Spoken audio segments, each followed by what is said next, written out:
Hey everybody, morning to you all. Welcome to the stream. If I can get OBS working, we'll welcome to the stream. Let's see what changed today. Let me go here. Okay, there we go. Now we have World of Warcraft. Welcome to World of Warcraft. This is not the blank screen stream. Wayne, Slamrom, Monica, Shannon, Terry, welcome guys. Thank you all very much for being here today. I appreciate it. Hope everybody is doing well. We're gonna play some of our Cataclysm Hunter, like for a little bit. We might pivot and do something else later on. I was trying to do stuff down to the south. We have a quest turn in. Let's go wrap up some stuff down here. We have Shattered Hand Souls to reap. We got Ravager eggs to collect. Yeah, maybe let's head over this way.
Patrick, good afternoon to you. Welcome. Mr. Santa, welcome to the stream. Thank you guys very much for being here. I appreciate it. Alright, we're looking for eggs, which are pickups off the ground.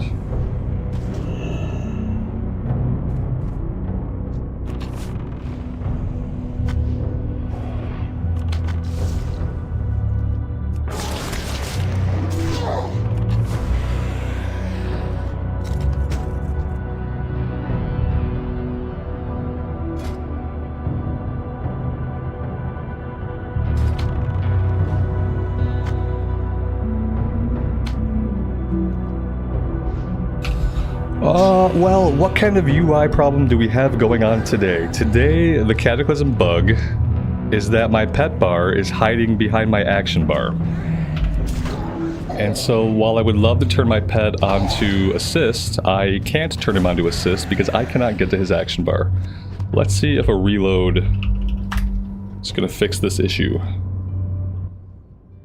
John, good morning to you. Welcome, welcome. A reload didn't fix the issue, so that begs the question, like, what in the heck am I supposed to do? Maybe if I dismiss my pet and summon my pet back out. No, that didn't do it. I can like right here, like, look, I did it. I did it, guys. I was able to click the little sliver of the assist button. But, like, any ideas on why this is happening? Because, like, I don't run any UI add-ons. So this is not like a bad add-on interaction. This is actual Blizzard in-game UI. In-game UI that was working fine 2 days ago, also. I tried to reload already, it didn't do anything. We'd do it again. Yeah, we already reloaded once. Roll a retail warrior, says Mr. Santa. It will fix it for sure. Okay.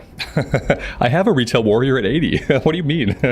How many warriors do you want me to have? Yeah, we got an 80 Night Elf warrior that I haven't played. Maybe next time we do time walking, maybe I'll put her through time walking and get her some gear. You know what I need to do? I need to do the Night Elf that's what we should do. We should do the Night Elf Heritage Armor quest on that Night Elf. There's a move. I need to have an add-on to fix Blizzard's broken UI. A move anything add-on? Yeah, so you're saying I need to have an add-on because their in-game UI simply can't function the same way from day to day. That makes sense. That makes sense.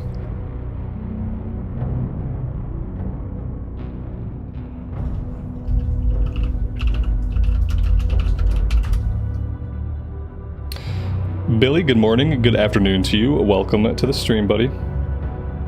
Yeah, there's so many warriors. It's easy to forget about some of them. No, I don't have any UI add-ons. No, we're not running any add-ons that could possibly affect this. We're running Questy, Bagnon, Immersion, Leatrix, and I'm not using any of them to affect my UI. So, yeah. I'm not soliciting for add-ons, guys. Like, I don't want to use an add-on. I don't really want, I know it's like that's the solution, right? Blizzard's UI is broken and it's bad, use an add-on. I don't really want to use an add-on. I just kind of want this to be where it's supposed to be. But you know, like beggars can't be choosers. Here we are. We're playing Cataclysm Classic, and after 15 years, the pet bar is still in the wrong spot. What are you gonna do?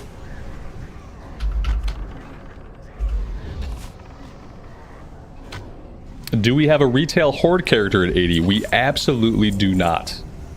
We have not, if you can believe this, we have not done a single retail horde side playthrough at all, period, at all. On the streams, ever at all. And not really in recorded series either. I can't think of any recorded retail horde side series. You know, like, that hails from a time when faction mattered, and I kind of wanted to be on the Alliance side for story reasons. But now that faction doesn't matter at all, like, I could definitely play horde side. I don't know, I wonder what I would play. Anything. You know, truth be told, some of you guys might have caught this the last time we played the Hunter. I did make a Forsaken Rogue. So I have a level 1 Forsaken Rogue. And Rogue is one of the few classes that we haven't leveled yet. We haven't leveled the Rogue, we haven't leveled the Monk. Everything else we've gotten at least into the 30s. So we've leveled like at least every class into at least the 30s or 40s, except for Rogue and Monk. I need to do a horde side one. I absolutely do, because like we've seen a lot of the alliance zones in the old world, like after the lighting fixes, after the view distance increases that came in Dragonflight.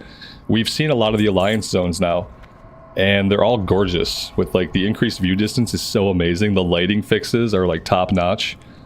And so we absolutely need to check out the horde side zones and see like how amazing I know the Barrens is probably going to be incredible. It's just about like what do I want there? What do I want on the horde side? I got the Rogue. You know, the stupid thing is I kind of really want like a Orc Shaman or like a Tauren Shaman. Even though I already have a Shaman. I already have an Enhancement Shaman. Like I have a Draenei Enhancement Shaman, and the Draenei isn't like, it doesn't do anything for me. Whether they're blue or red, they don't do anything for me, it turns out. So like, yeah, like maybe like an Orc Elemental Shaman. Maybe even a Troll Elemental Shaman.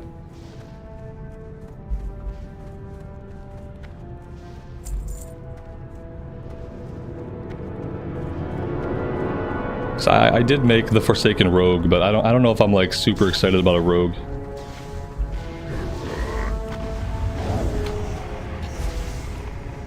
Would it be absolutely bonkers to have 2 of the same class at max level, like to have an enhancement shaman that I'm probably not going to play anymore, but then to have an elemental shaman that maybe I would play?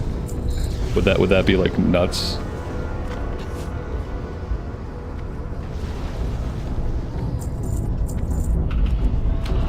It's so hard for me to like learn a spec unless I level up a character as that spec.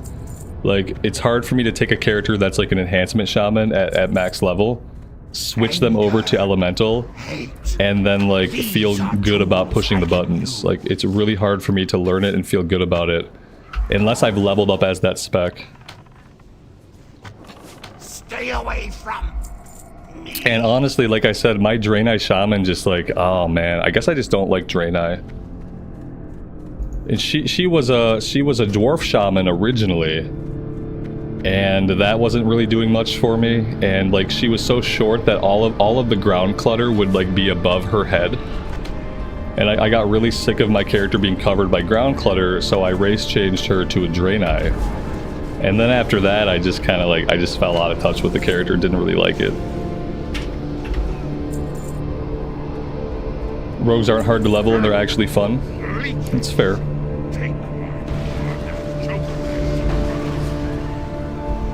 Yeah, it helps to get a feel for the buttons. Like, you can look up a guide and stuff, and you can read about the rotation, but what I found is like when I read about what the rotation is and I haven't been practicing with the buttons, it never feels natural.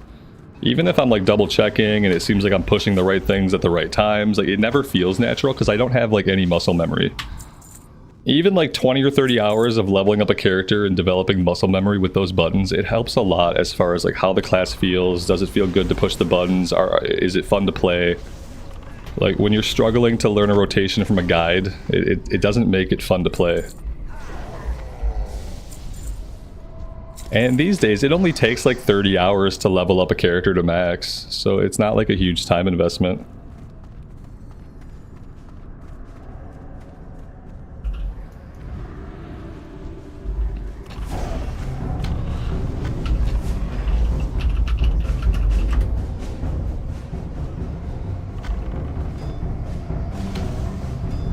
I will say, like, for whatever reason, the retail hunter is kind of boring. I actually, like, I don't say this often, I actually have more fun with the Cataclysm hunter than I do with the retail hunter for some reason. I'm not really sure why.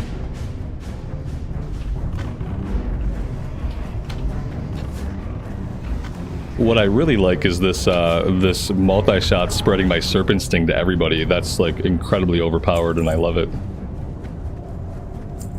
Yeah, so we have an undead rogue.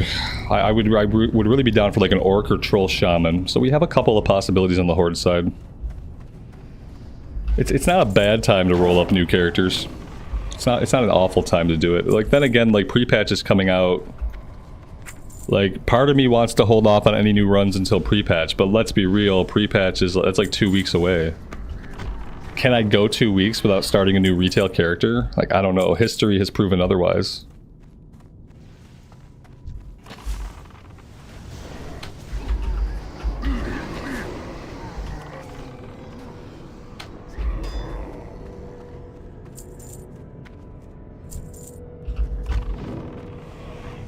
I know for like hype value, I should really be playing Sod right now, I guess, right? If I wanted to ride the hype train, I guess I would be playing Sod right now. And we wouldn't be talking about retail, we'd be talking about like, what are we gonna level up in Sod? Like, so far I just haven't really been able to bring myself to do it. I guess what it would take would be like the internet abuzz with how awesome Phase 4 is. If somehow Phase 4 just ends up to being like really awesome, then maybe I could check it out. I always used to say that even if the other phases suck, like maybe the level 60 content would be good. So maybe if it ends up that they do anything good with the level 60 stuff, maybe then I could get either my paladin leveled up or get a shaman leveled up or something. I don't know. I'm not feeling the hype for Sod though. I get more excited about the idea of leveling up a elemental shaman in retail.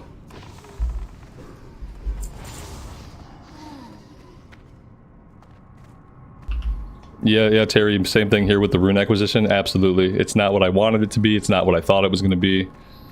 It's just a time sink, just a boring time sink. Run around, and now, like, it takes so long to get all your runes, you know, if you start fresh, like on a fresh level 1, you got like 15 hours of running around. If you're looking at a guide, you're following all the steps to get all the runes that you need for your build. You're looking at about 15 hours of running around Azeroth, like, simply collecting your abilities. And that's not my idea of fun content when I'm just trying to get my abilities for my class to function how it needs to. I think a lot of those quest lines would be like fun optional content if you were just doing them for lore, or if you were doing them for loot, or if you were doing them for like some other reason. But being forced to do them to get the abilities I need for my class to function just leaves a sour taste in my mouth, and I end up not enjoying like any of the quest lines that do exist. Like, they've admittedly got some cool story stuff worked into SOD, but because I feel obligated to do all of it to get the abilities I need, like, none of it feels good. As content, it doesn't feel good because I'm being forced to do it.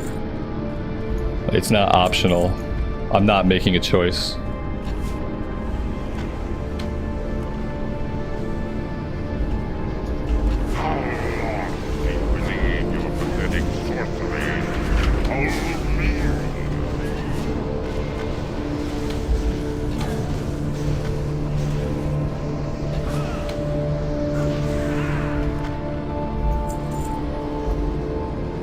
There's a quest in here that I didn't complete, and You fools! Oh. He'll kill us all! That's loud. By the way, he'll kill us all. I need the Fell Infusion Rod, and I think I missed it again. I think it's supposed to be like on one of these bosses, and I have not picked it up. Yeah, we have a whole quest that like I could be done with, but I keep not looting a boss. Who dares interrupt? And I don't think I'm gonna loot him this time either. What have you done? You'll ruin everything!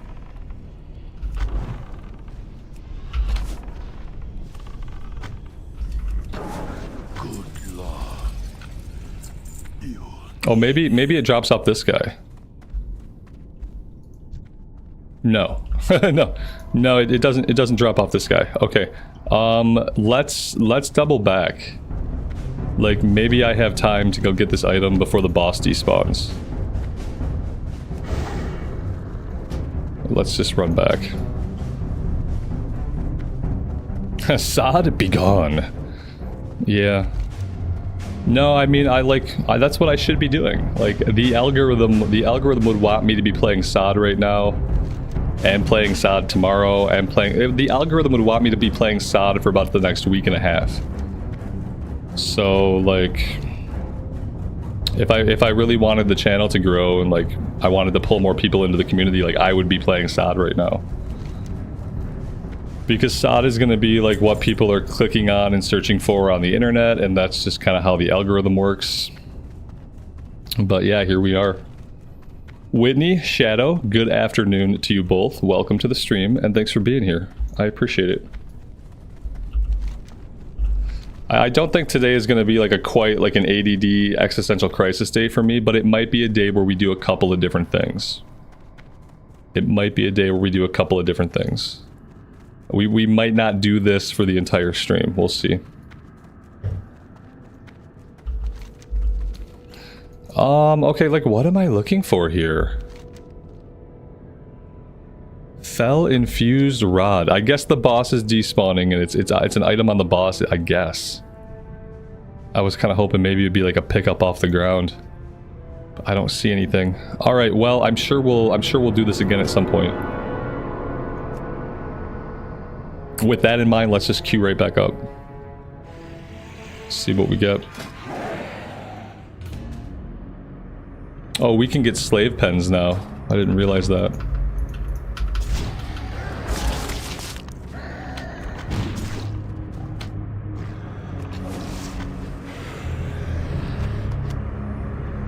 I find myself, I'm shift clicking all the mobs now because I'm getting used to shift clicking in Turtle WoW.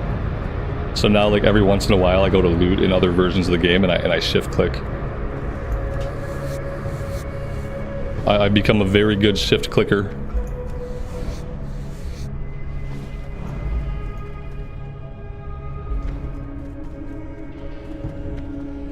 Boop.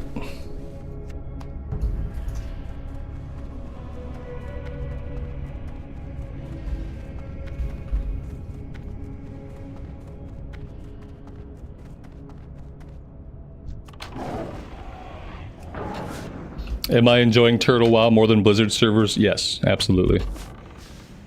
Yeah, but that's like, of course I am. Yeah, of course I am, because like, the best thing is when you have new content for a thing you love. And Turtle WoW is Classic Plus. Like, yes.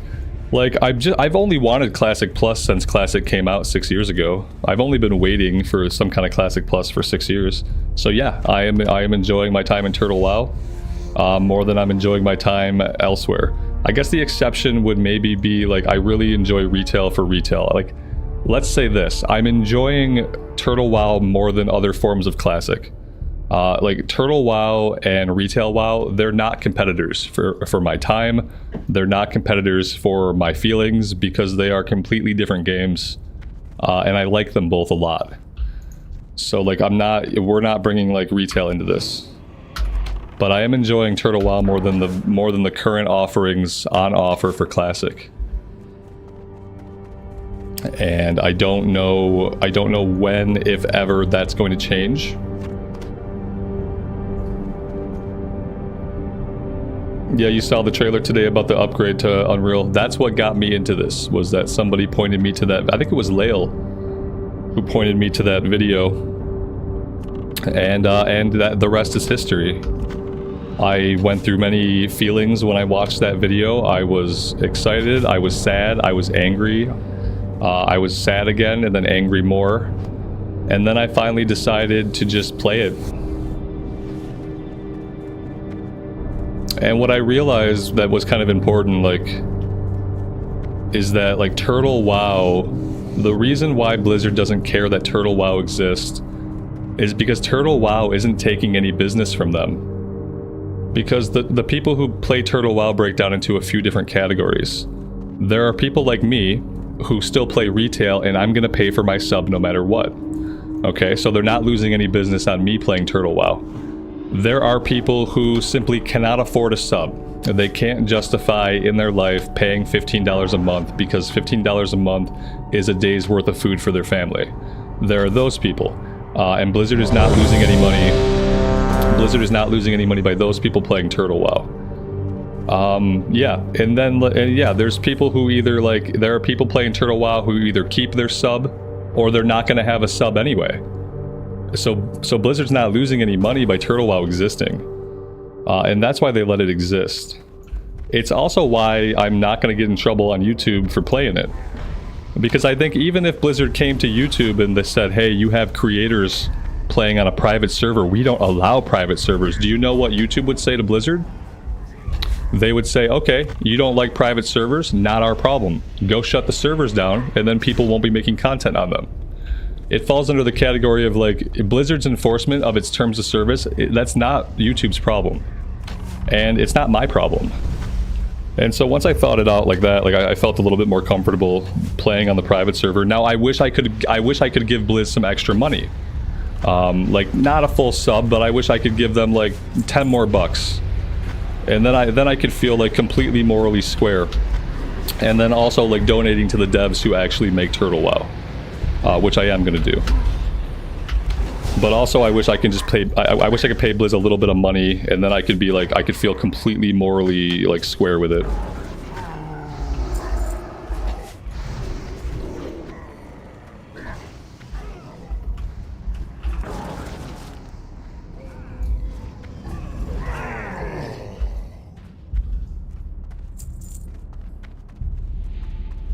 Guitar Junkie, good afternoon, buddy. Welcome to the stream.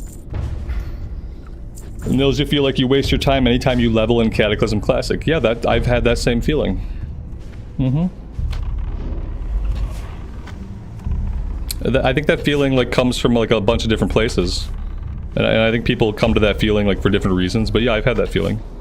And like ultimately the reality of it is like unless you are planning to raid in Cataclysm Classic, you are wasting your time by playing Cataclysm Classic. Because the journey is better. If you're just in it for the journey, then the journey is better in other versions of the game. The journey is better. So if you're not raiding, if you're not going to raid, you have no plans to raid, then like, yeah, you're kind of wasting your time. Like, you could do heroic 5-mans, and you can just gear up a character in heroic 5-mans, get them all their badge loot, and that could be like a way to progress and be like satisfied with character progress. But ultimately, there's nowhere for you to go. Like, what I'm doing is I'm justifying this as this is actually Mista Pandaria classic prep. So like having another class, I've decided that I can't take a healer or tank into any more expansions. So having a straight up DPS class, I consider this Mista Pandaria prep. And that's how I justify spending my time here leveling. Have I tried any other tunes in Turtle WoW, Patrick? I've leveled the Paladin up to like 6, because for a minute I thought I was going to have the Paladin take over. I thought I was going to have the Paladin take over the playthrough. Because, man, playing the mage is hard. But then I kind of decided to embrace the challenge.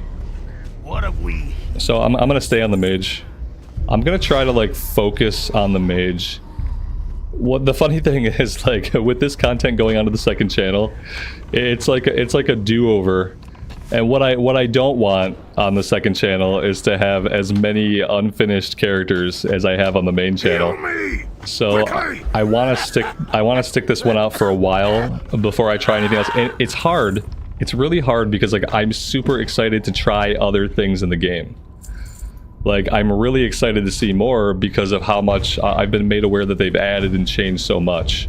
So it is hard to like stay away from other classes and stay away from other races because I want to see more, but I need to like invest time in this character and like get it to a higher level. Yeah, Nils Turtle WoW is real Classic Plus, man. Like that's the reality of it. It sucks, and the problem is now that this exists, like Blizzard doesn't have to make Classic Plus because Classic Plus already exists, and it's called Mysteries of Azeroth. And in 2025, they're porting it all into the Unreal 5 engine, and it's gonna look and run amazing. It's gonna be an amazing looking version of Classic Era. And it's going to be it's already incredible, and I can't imagine how good it's going to be once it's in Unreal 5. I hope I live long enough to see it. It's like the first thing that I've actually been like super excited about for Classic in a long time. Like, it's really telling that like the thing that I have been most excited about in the last year for Classic is now this Unreal 5 version of a private server. Like, why is that the most exciting thing? Like, well, it's because Blizzard has not done anything that I wanted them to do with Classic. It's because largely I've been unhappy with the direction that Classic has taken. So now I'm just looking forward to this private server. It's kind of crazy. Can I stream it on here? I don't know, and I don't know if I'm gonna risk it. I think recorded content is fine. Like, I think recorded content is fine. And I don't know, like, if I was a smart person, I would get into more of the legalities. The fact of the matter is, I don't think there would be any problem with me streaming it until there was a problem. But I think recorded content is a lot safer because, like, YouTube looks at the recorded content before you put it live, so it scans it, it checks it out, you know, you make sure you're not, like, doing anything wrong, like, right away. And then after it's been processed, then you put the video live. Whereas a live stream simply goes live, and the YouTube doesn't know about the content until later, after it's had a chance to like ingest the content. And so I think I want to keep it as a recorded for now, and I think I want to keep it on the main channel or on the second channel. The problem with this channel now is this channel, like this channel is such a streaming channel now that anytime we evade bugged him because people are impatient. Anytime I do recorded stuff on this channel now, like, YouTube tanks it. Like, my recorded stuff does not do well on this channel anymore. And I would really love to have a place to focus on recorded content. So, like, part of keeping it on the second channel and keeping it recorded helps me, like, have a place where the recorded content can do well. A place where I feel like the recorded content can help us grow the community. And, yeah, some of my motivations for just, like, keeping it over there and keeping it recorded. It is not over. But what I will do here is I'll talk about it a lot. I'll talk about it a lot, and then those people who are interested can go over to my second channel and they can check out the recorded series.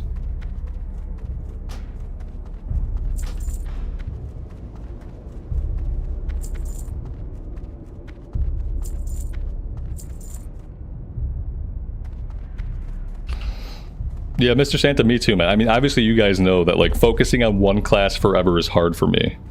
I have more success in retail just because in retail I can get all the characters leveled up relatively easily. None of them really get abandoned. They all like tend to get like leveled up over time.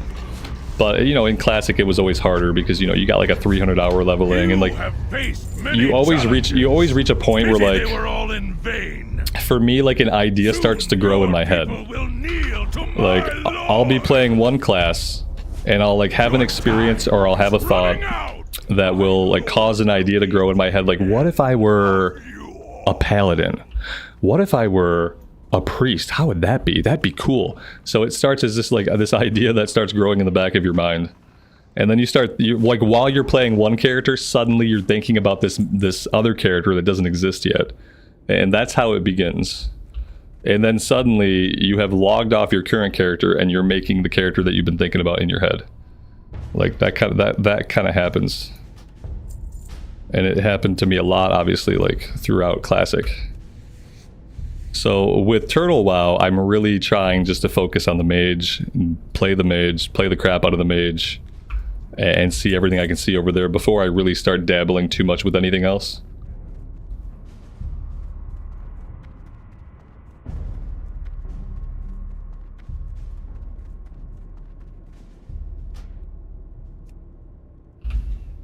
Mike, good afternoon, man. Welcome to the stream. Thanks for stopping by.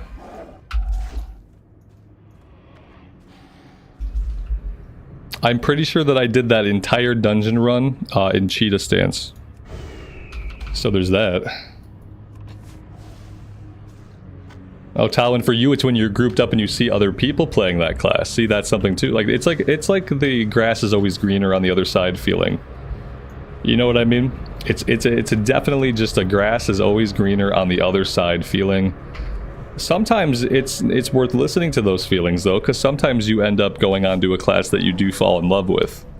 So like it's hard to like completely disregard those feelings when they pop up. When you're like, damn, I really wish I was on a monk or on a, you know, it's hard to like just let them go completely because you think, well, what if this is the one? But I feel like sometimes it's noble to resist the urge to reroll. That's why we're sticking on the mage and not doing the paladin. Even after I caught the paladin up to level 6, and catching a character up to level 6 in Turtle WoW is no joke. Like, it takes time and effort to get a character up to level 6. It took me like an hour. And so, yeah, even though I did that, I resisted the urge to switch classes. And I'm gonna keep resisting the urge to switch classes.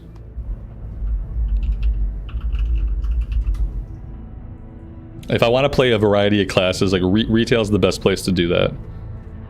Just because it's so fast to get a character leveled up that you can try different classes, and just by trying the different classes, you can at least get them to max level, even if you don't get them a bunch of gear, even if you don't take them into Mythic Plus, at least you can try out a class and just like get it to max level by trying it out.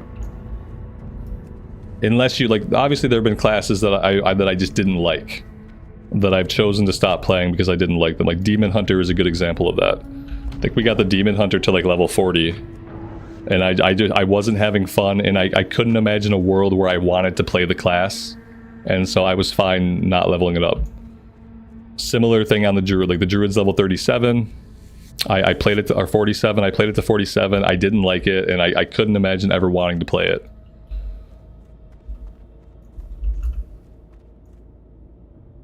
The leveling is way too slow in Turtle WoW. Well, I mean, it is called Turtle WoW. Yeah, I mean, it is purposefully and necessarily slow. Absolutely. Because what it is it's just about the journey. It's slow, and I find that the difficulty seems like it's higher than even like the vanilla era difficulty was. What's going to be weird for me is like when I go into an area that I know, because like so far I've spent all my time in the High Elf area, and the High Elf area is obviously completely new to me. What's going to be strange is like when I go to like Elwyn Forest. And actually, I need to zone hop soon. I kind of just like forgot about zone hopping because I've been so like enthralled with the High Elf area. Someone told me in Turtle WoW that I could take the boat to Aberdeen, and then there would be a boat to Stormwind. And like, I don't know if that's true, because back in vanilla era, Stormwind did not have a port. But somebody left me a comment saying that I should take the boat to Aberdeen or Darnassus or whatever, and then I should turn right away, and that would get me on a boat to Stormwind. And like, I probably need to go zone hop somewhere and do like either Elwyn Forest or Loch Modan or Teldrassil and like get a few more levels, because like the game is hard. Fights are hard. If you pull two things, unless you react very quickly or you are prepared for it, if you pull two things, you will die very easily. We've died many times.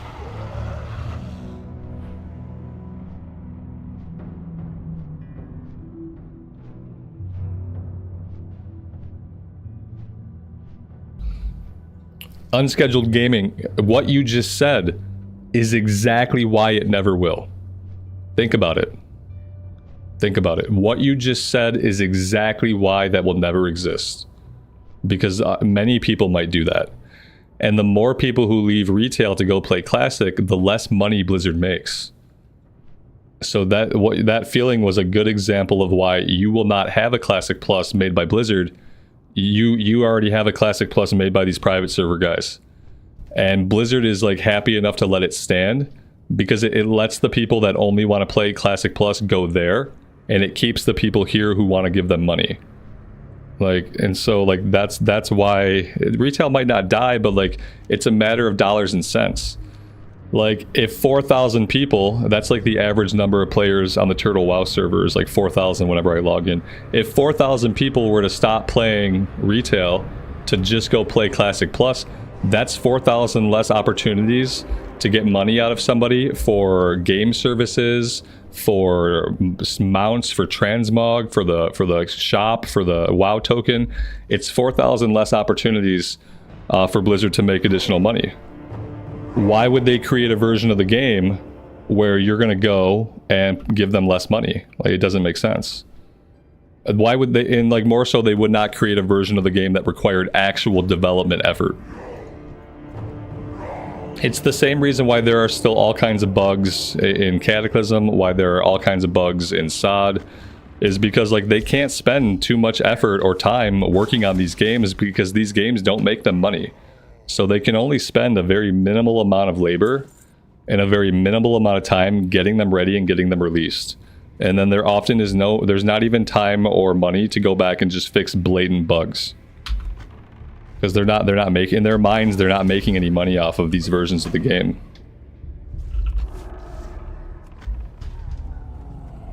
Like every time a person logs into retail WoW, there's an opportunity for them to spend real life money. Every time I log into Classic, there's no opportunity for me to spend real life money. So for corporate people, it's a no-brainer.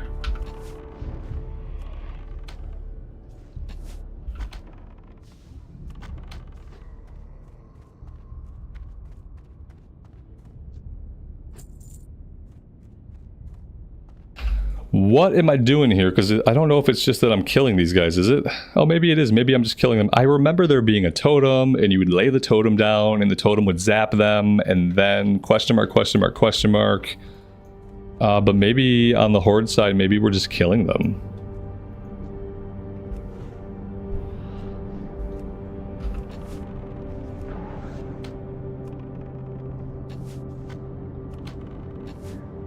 Yeah, we're just killing them.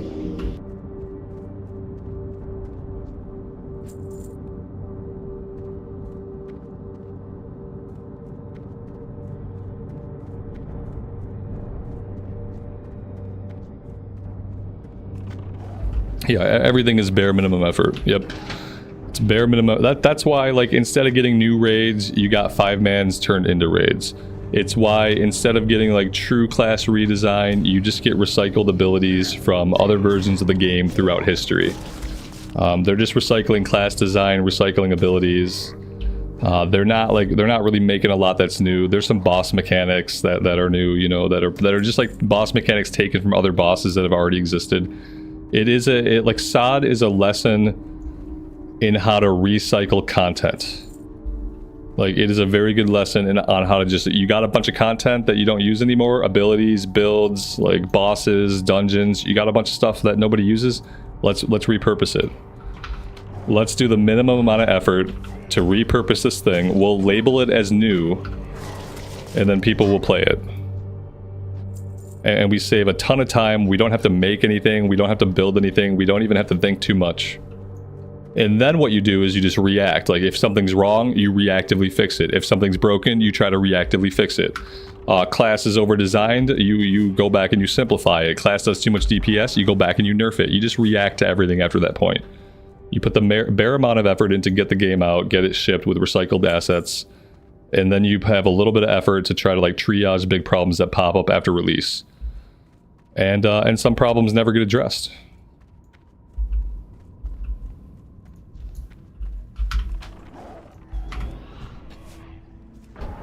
The totem thing is an alliance quest. Okay, cool. That's awesome. Man, what a horrible quest that is.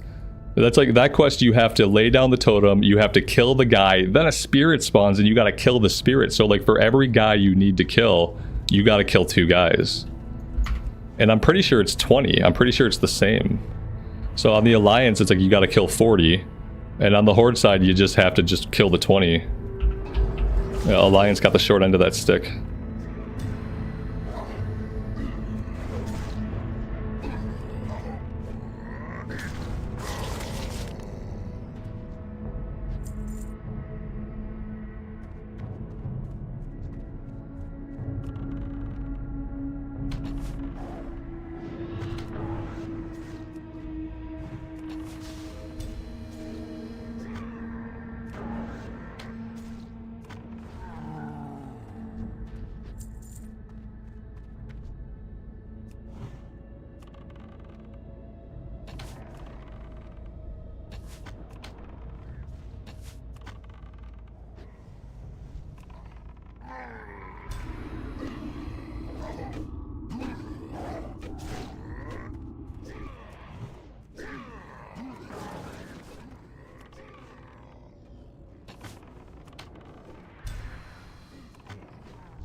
I'm gonna take this as an opportunity to say hi to stream. You brought me some food and you're gonna take it as an opportunity to take over the stream? Yeah, thank you, Mom, for letting me bring down his food so I can say hi, right, Dad? I guess. Yeah, yeah.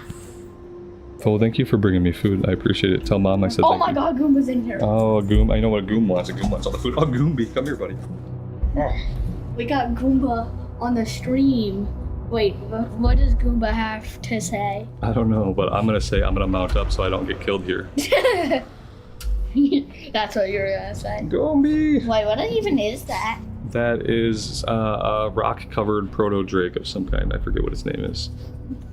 It is a vitreous stone drake. Vitreous, which is some kind of rock, some kind of word describing rock. That looks like it diamonds. Yep.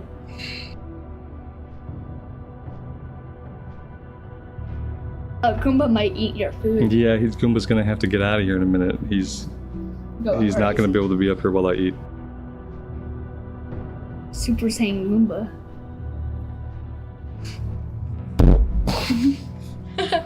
All right. No, you. Goomba, come on. I'm not leaving, but Goomba. You should. You should. No, go. I'm not. Oh my gosh. Well, look, Goomba's not gonna go unless you go. You should put him up. Put him upstairs and put the gate up. Goomba. Did you slam the door loud enough? Yeah, Yeah. I slammed it so Goomba knows to stay out. Hmm. You change. I remember. I thought it was creepy. Because you one time had this. So while you're reading a track, you're just staring into the camera's soul. Okay. Just staring into people's soul. Just being like, I don't typically stare into people's souls. No. we're watching you. Goodbye. Say Bye, bye. guys. Thank you Bye. for bringing me food. Tell mom I said thanks. Okay. Okay, love you. Shut the door Bye. behind you. Bye, chat. I'll see you later.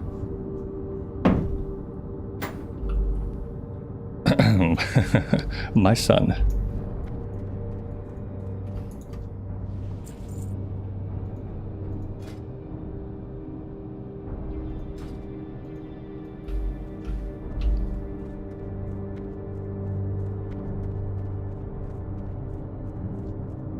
And that being said, I have scrambled egg sausage and hash browns, and I'm probably going to turn my camera off here and eat these because I am kind of hungry.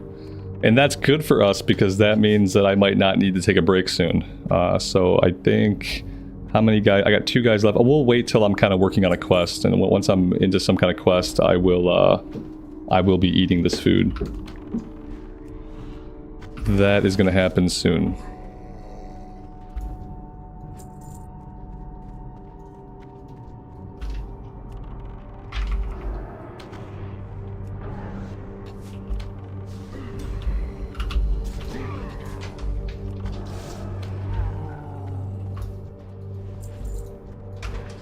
And we should think about what we want to do for the rest of today, because I don't know if this is what I'm going to do all day. Like maybe I kind of wanted to get this character a couple levels, but I'm not in a big rush to get this character to max level or anything like that. This is truly Mr. Pandaria classic prep. So we're not in a hurry. What else could I work on? Let's see what this... maybe this will turn into the one for the birds. There's a quest at some point. There's a quest where we have to fight the buzzards for their meat. Maybe it's after Ravager eggs. Hellboar, the other white meat. Okay, so we're doing Hellboar first. So we got to get the meat. We got to purify the meat. Some of them purify. Some of them turn into garbage. Work on the rogue? Maybe. Yeah, you're talking about the retail rogue? How long has Cata been out? You want to start, but it's way too late. It's super late. No, it's not. It's never too late. But to be fair, the last content drop for the expansion is going to happen in January. So for Cataclysm, they're doing an accelerated timetable where they're basically the expansion is going to be over in less than a calendar year from when it came out. The expansion came out what, May 20th? May 20th, and then so the last content drop is going to happen January 2025, and then the game's probably going to be dead about 3 months after that. The game will be dead. So like less than a year with Cata. I'd say right now, like if you play Cata, just think about it as Mr. Pandaria prep, unless you have a guild or a group of people that you know you're going to raid with, and then the no rush, get to max level and raid with your guild. You'll probably have a good time. Do I level in Remix? Nah, Remix was not fun for me. It was too much inventory management, too much gem management, too much reading gems, too much resocketing gems, too much regearing. And then like ultimately after the Froggy Boy situation, everything became super unbalanced. Where like anytime you're in a 5-man, there's one character who's like super upgraded their gear and they kill everything in one hit, and then there's 4 other people that don't do anything. And so just kind of garbage. I leveled to like level 40, and when I realized that I couldn't get my character out of Remix, I lost all steam to play it. Because I wanted to get my Unholy DK, and I wanted like to try tanking and try Unholy DPS, and I wanted to try those in Season 4 Dragonflight, doing Mythics. So once I realized that my character was never coming out of Remix until like War Within was out, I didn't care anymore. I just didn't care. Wasn't fun for me the way they did it. If they got rid of gems, they need to get rid of gems and get rid of gear. You should be wearing a set of heirlooms. The heirloom should level up with you, like similar to how like the cloak levels up. Keep the cloak and the threads. Really cool idea for having alts and stuff like that. Get rid of the gear, get rid of the gems. Anytime I learn a new ability, it should be like Torghast style, where it pops on the screen, I select the ability, it goes up into my buffs, and then I keep the ability. So less abilities, no gems, no gear, and then you can make a go style of like level up. That'd be more enjoyable to me. But that's it. It's classic dead, super dead. It's the deadest, deader than dead. It's like if there were a doornail, it would be deader. All right, I'm gonna eat this food. I'm gonna eat this food, and I'm gonna turn my camera off while I do that. That'll probably take me about 5 minutes. And I'll see you guys on the flip side.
All right, we're back, ish. Now, like, keep in mind, when I say classic is dead, and this might not be obvious to everybody, but I'm kind of taking the piss out of it. You know, I'm kind of like taking the piss out of the whole idea of a game being dead, and I'm not 100% being serious, but I'm not being serious. So like, there's two different sides to that. Like, when is a game dead? And like, what makes a game a dead game to you? And like, people have different answers for these questions. So that's one thing to keep in mind. Like, when people ask, like, is it dead? A lot of times, like, they don't even care about like player count, which is still really high across like Cataclysm and SOD. And on some servers, like even classic era servers like Whitemane or Firemaw EU, like they have like 5,000 players. So like, no, like in terms of like player numbers, like the game's not dead necessarily. But a lot of times people are talking about hype. They ask, is the game dead? But what they really are asking is there any hype for this game right now? And the answer to that is no. So is the game dead in the sense that there's not a lot of hype? Yes, the game is dead. Is the game dead in the sense that no one's playing it? No, the game is not dead. So it's kind of like, it's a double-sided question depending on what you mean. Yeah, there's yeah. Nothing is fresh, and so far, and therefore it's dead because there is no hype. And then the new thing that we're supposed to be getting for Classic is SOD. Except that SOD only really appeals to like a certain type of player. And that type of player is not really like the casual Classic enjoyer. The type of person that loves SOD is the kind of person that wants to get like high parses in Mythic Plus in retail.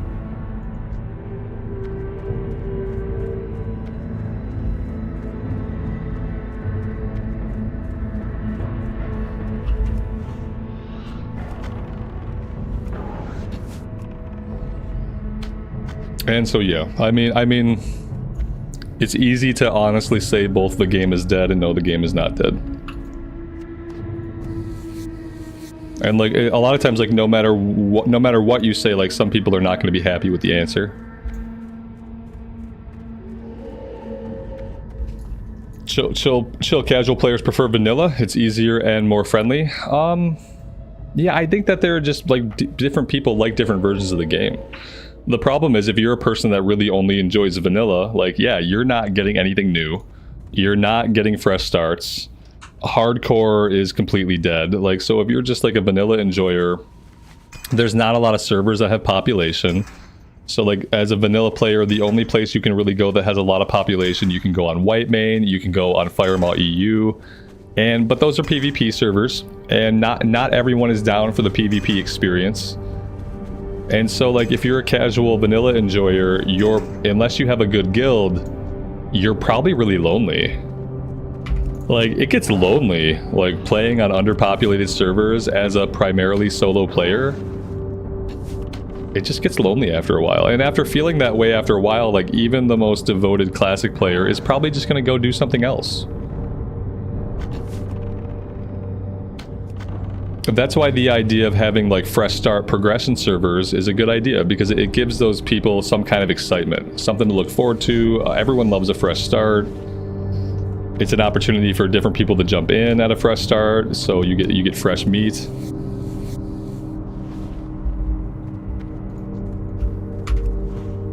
And then the other versions of the game are catered to like a very niche audience. Like I talk about with Cataclysm, is like there's not a lot of reason to play Cata unless you're a raider. If you're a raider, great. You have a good guild, you can raid together, because there's not a lot to do at endgame with your character besides raid. Or PvP if you're a PvPer. And so if you don't have those motivations, it's hard to justify playing. Whereas vanilla's all about the journey. So it's easy to pick up vanilla and just level a character and feel like I am leveling a character, I am having fun, I am doing what the game is intended for. If all you're doing in Cata is leveling up, then you're not playing Cata for what it was intended for. Because Cata is definitely getting into that like more stuff, more raids to do at endgame, but not really at a point where there's solo player content. So there's an endgame focus, but it's before there was any kind of like real solo player endgame.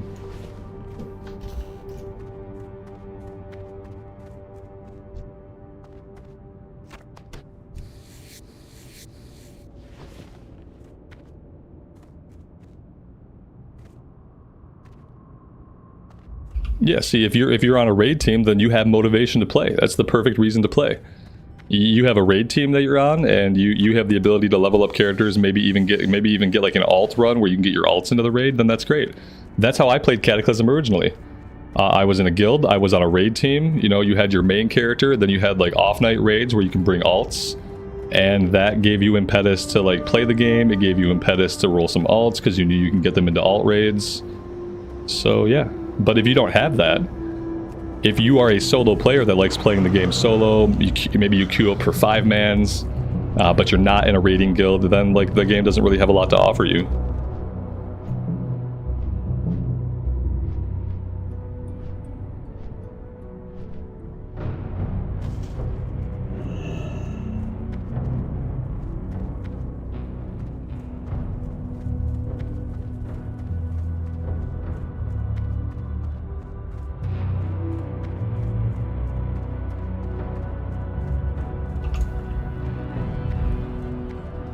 Gary, and that's awesome, man. I'm glad you're digging the content over on the second channel.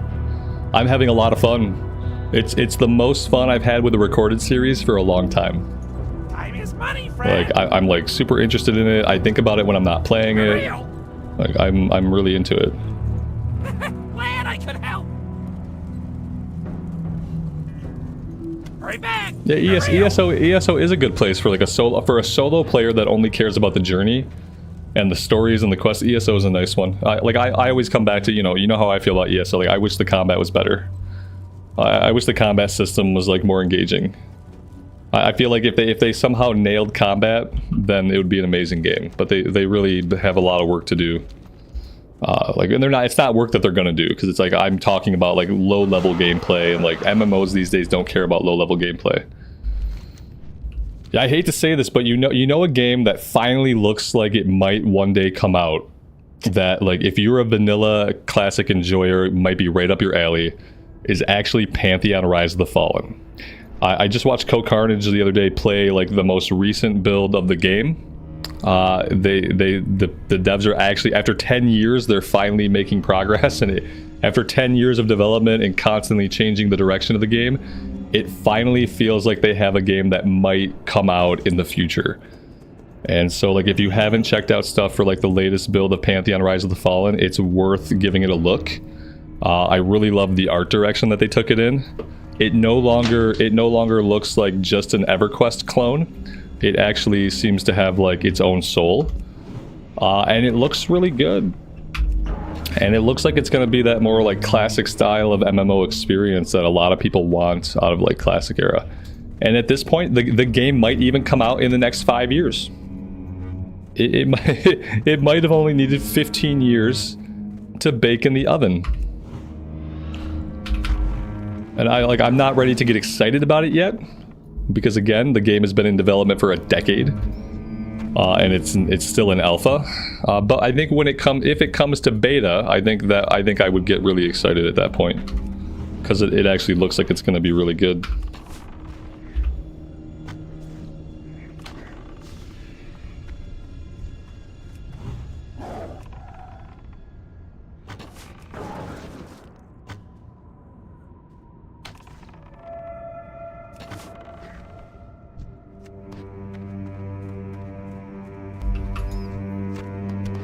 Alex, good afternoon, good evening, man. Welcome to the stream. Thanks for stopping by.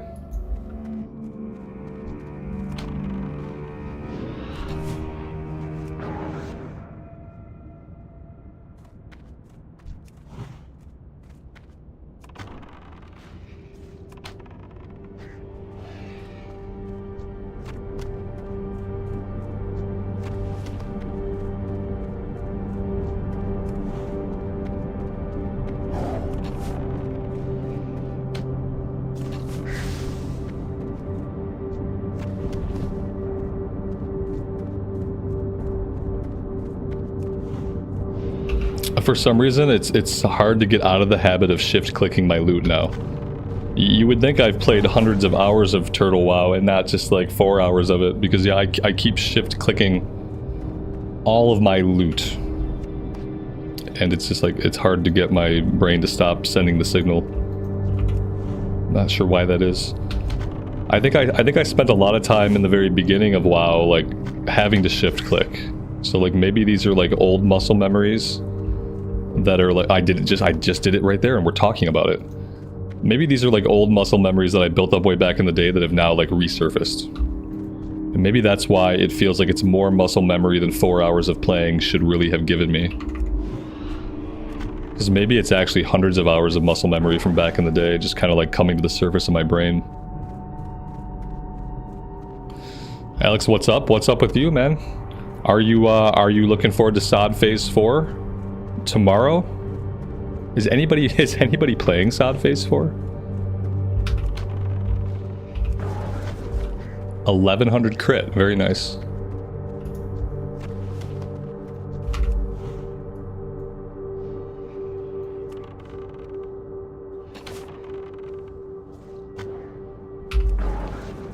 Imagine a world where like SOD was good enough that we were hyped for tomorrow. How cool would that be to have like some hype between now and the War Within launch? That'd be really cool. If you weren't playing Cata, maybe you don't have time for it. That's a fair point.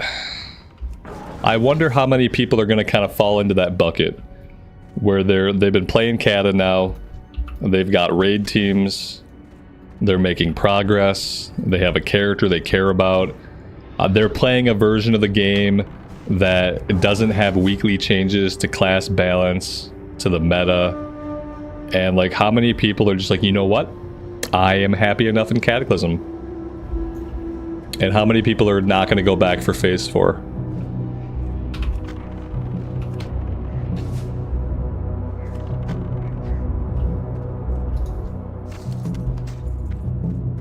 Telling you uninstalled SOD 3 days after Phase 2. I stopped playing after night 1 of Phase 3. I got through Phase 2, even though all we did was stand outside of dungeons and spam run after run after run of Scarlet Monastery. I somehow got through Phase 2. My Paladin was basically in pre-raid BIS. I had like all blues on. We did so many Scarlet Monastery runs that I got every single item. And we were basically in pre-raid BIS, and then I found out that Ret Pallies were D-tier DPS. And I was like, oh, okay. And then I stopped playing Phase 2. And then I came back for that first night of Phase 3. I saw like the shit show of the open world like PvE event. I realized that they were still making a game where I was never going to go quest in the world, where questing in the world seemed to in fact be frowned upon. And so we quit that after one night. And I used to tell myself that I would just go back and check out level 60 with like the idea that any of the new stuff they put in and any of the good stuff they put in would probably happen at 60. But like more and more, I'm not really convinced that they're ever going to make any content that I think is fun or that is necessarily any good. Just because I've seen what the devs have done through Phase 2 and 3. It hasn't been impressive. And like, I guess the only thing that could get me to go back to check out Phase 4, it would have to be big and it would have to be new content. If they created another zone, if there was a new zone, even a small zone, but just a zone with quests in it that I haven't done before, with a 5-man dungeon that I haven't done before, that can give some like pre-raid BIS. I think if there was like a new level, not even necessarily a leveling area, maybe even just like a max level questing area, a new zone with a new 5-man, and then maybe I would go check it out just for the new zone, you know. But it would really take some actual gameplay to get me to come back. Like a new 5-man dungeon that's going to be like some recycled assets. That's not going to cut it for me. I'm not that interested.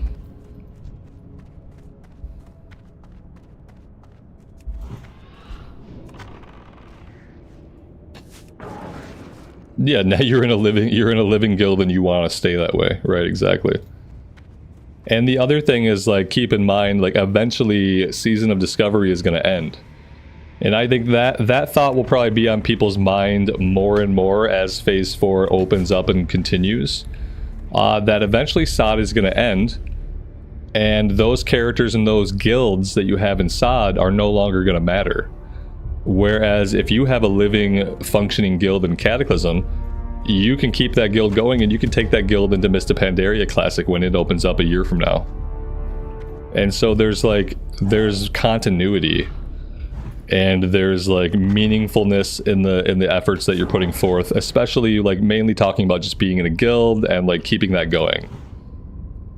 So yeah, I think a lot of people are going to come to that same conclusion, especially because they took so long between Phase 3 and Phase 4 that even people that really wanted to stick with SOD, I think a lot of them ended up coming to Cataclysm anyway. Did they say how many phases SOD will have? There's 4 phases. The phases refer to the leveling brackets as they open up.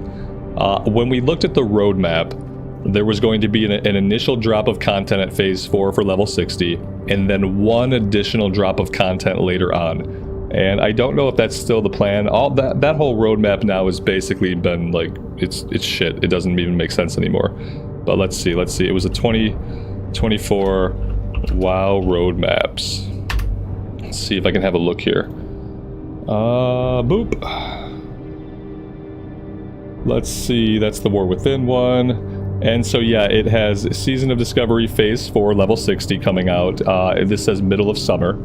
And then if we look further down into autumn, near the end of autumn, it says endgame content updates. So like whatever endgame content updates means.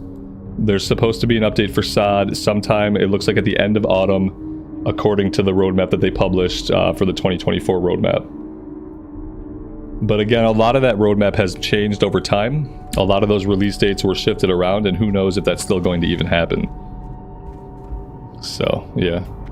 Billy, you just had 2 Ascension ads in a row. It's getting ridiculous now. They really want you to go play on a private server, Billy. YouTube really wants you to go play on a private server. Apparently.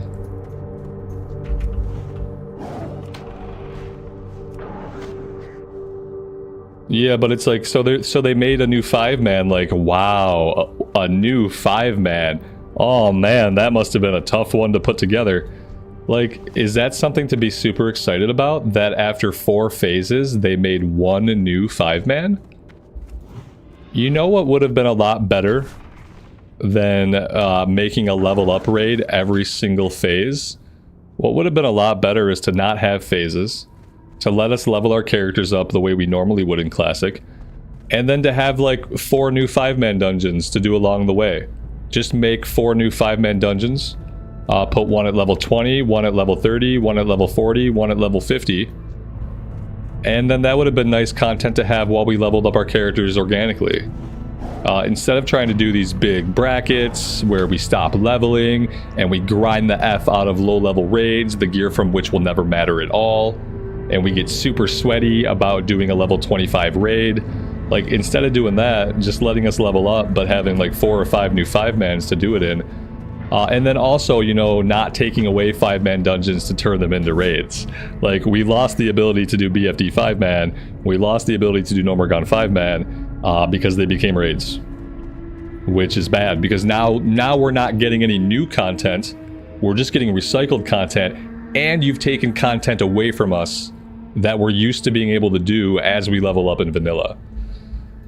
So yeah, if they had just made some new 5-mans right away, like that would have been great. Making one new 5-man in phase 4 after so much time has passed, like not impressive, not exciting. It's a little bit sad. It's a little bit sad.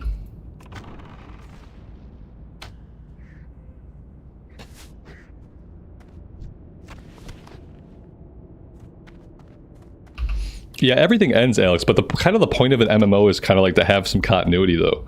I think a lot of people play MMOs and get into their characters for like a sense that even though like this expansion is going to end, or like this raid tier is going to end, you know that there's more for your character and more for your guild. It's going to be very different when an entire server ends. Like when an entire seasonal server just ends, and then these guilds you have and these characters you have literally go nowhere. Like, I think that's going to feel very different for people. And like people who play WoW are not used to that concept. Like, I guess people like are more used to that concept from like ARPGs. Like you get a season of Diablo or a season of Path of Exile. And like those people are more used to that kind of idea. Like the character's only here for the season. After the season, we're probably not going to play this character again. But MMO players are not really used to that, because that is not typically how MMOs work. Usually MMOs are persistent. They carry forward into some kind of future. And so like I think like it's gonna be messed up for people when SOD ends. It's one of those things, like even if you think you're okay with it, it's going to feel very different once it happens. Especially if you're somebody who is like consistently raiding with a guild, you've raided in all phases, you're planning to raid in phase 4, and then one day they're gonna shut everything. Even if they don't shut it down, you know, they'll be like, oh, here's your SOD legacy server. Your characters can live on in our SOD legacy server. Like, who's gonna play on a SOD legacy server after the season ends? Absolutely nobody.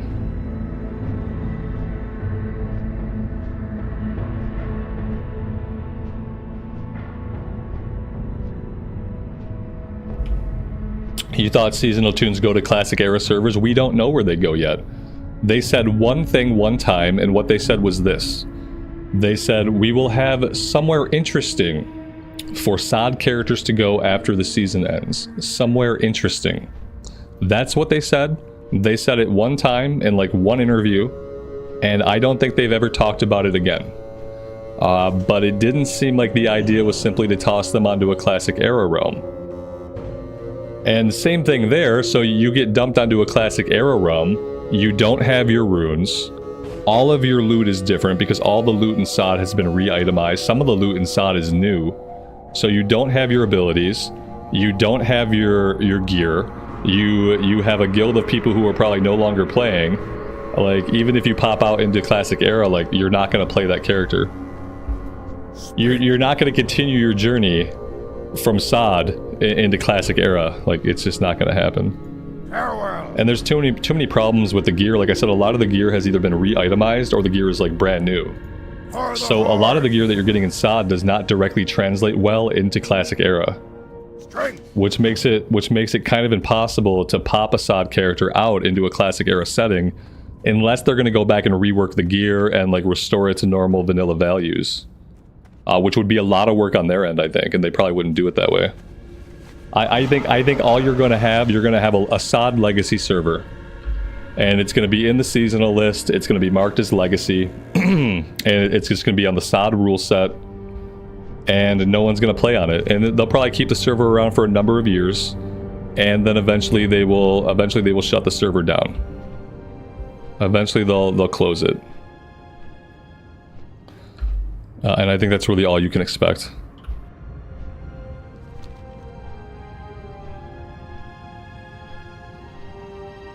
Alex, you didn't do any raiding after BFD because nobody wanted a low wheelchair DPS paladin. Yeah, I feel you. That was what happened to us in phase 2. We realized that as a paladin we were not gonna be in any groups. We could get all the best gear and it wouldn't matter. Did they do that for Season of Mastery? Season of Mastery server stayed around for a long time. Season of Mastery server was alive for a long time even after it was dead. And then eventually they offered transfers off the server and they closed the server down. So the server doesn't exist anymore. But they were able to let you didn't put your character in the classic era, you put your character into Wrath of the Lich King, which was the version that was out when the server was shutting down. So yeah, if you waited long enough like I did, you got to take your Season of Mastery character and you got to poop them out into the modern version of Classic, which was Wrath at the time. Yo! So yeah, I got my level 60 warrior hanging out in Hellfire Peninsula with her maxed out herbalism, maxed out alchemy from Season of Mastery. Do I play that character? No. We played it like 2 days in a row. We played it on stream when I transferred her out, and that was it. Keep it real.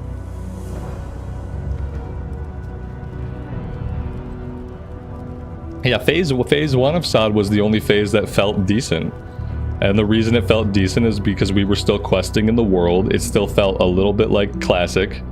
And we were still having a mostly Classic experience. And all the phases after that, we got further and further away from feeling Classic. Let's head over to the Void Ridge. We could try for the Eye of Gilrock, I guess, now that I know that my pet can't attack it because my pet will kill the eye. Let's go do that one, and I'll just I'll put my pet on passive. Oh wait, I can't put my pet on passive because I don't have a pet bar. I'll dismiss my pet entirely.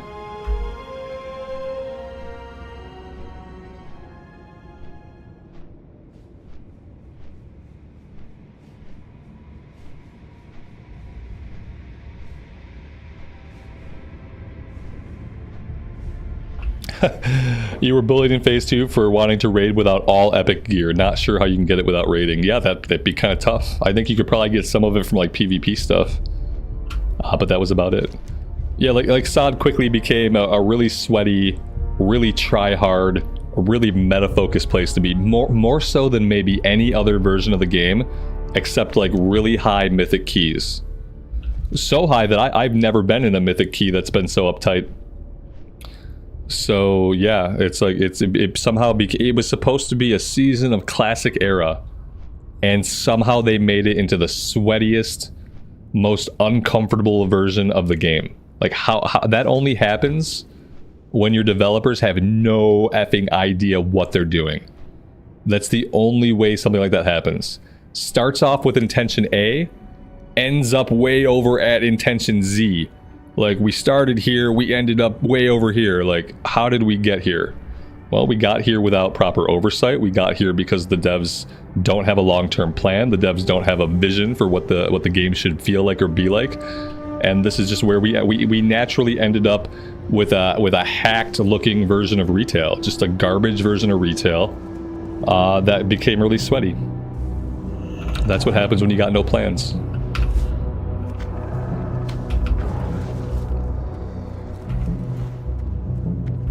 Or when the plans you have are just bad. And if you paid attention to SOD development, like, at every turn they went against their plans. At every turn they completely drastically changed what the plan was.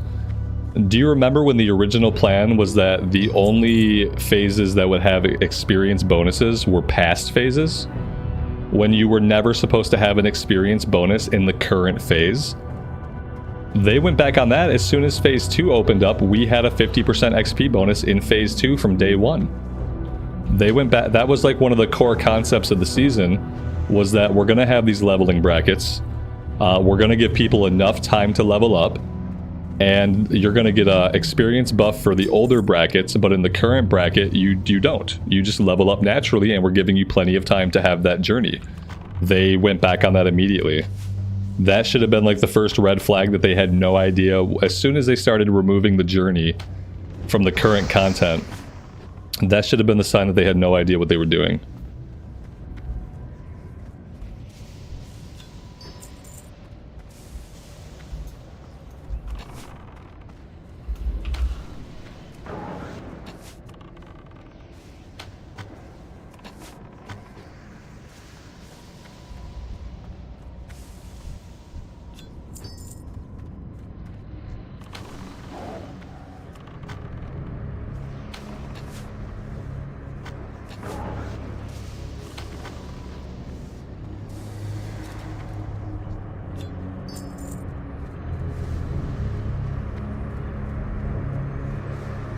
Yeah, of course. Yeah, it was retail players crying because they wanted faster leveling. It was, yeah. Like, they succumb to, they succumb to just pressures. They just succumb to typical player pressures. You know, it's WoW. There's going to be a large vocal minority who want to level up faster, and they just immediately cave to that vocal minority. And all of us people who were just having a great time in phase 1, like leveling up, like, who were like I remember setting my character up like perfectly, so I had like all my quests. I hadn't done any quests in Duskwood. I was like ready. I was ready for the journey. I was like conserving my quest, doing all the zone hopping. Someone told me that I did more zone hopping for phase 1 Assad than I did even in hardcore, and it was true because I was ready to keep having that journey. And then they were like, no, people want to level faster. Why? You want to level faster? So what? So you can farm one raid over and over and over again? What's the point? And then eventually the next phase comes out and you'd move on. Like, why are you in a hurry to go do the one piece of content that's going to exist? That's where they fucked themselves over. Is that if they'd have left the leveling alone and they'd have left the leveling as their first design, it would have taken people longer to level up. And then they wouldn't have been like, oh, there's nothing to do. All I do in SOD is raid log. I clear the raid 3 times a week. It gets boring after a while. Okay, well, if you hadn't hit max level in 4 hours, then you'd probably not be bored because you'd still be leveling your character. It's pretty easy.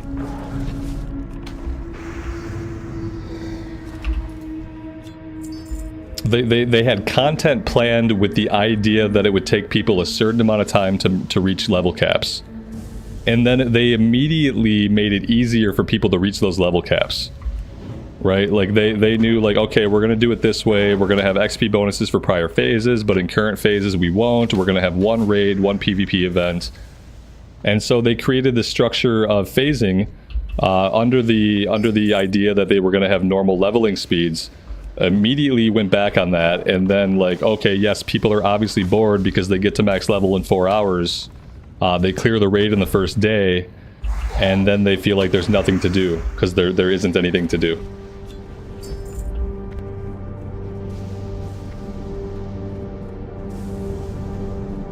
Yeah, most classic people feel that way. We like to take our time in zones. We're not in a big rush.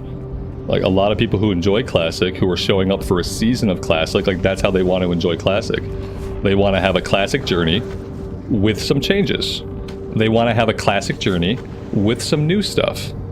They don't want to have a super sped up retail feeling leveling experience that feels worse, because at least in retail, when you level your character up to max level in 30 hours in retail, you are then left with a ton of endgame content to do.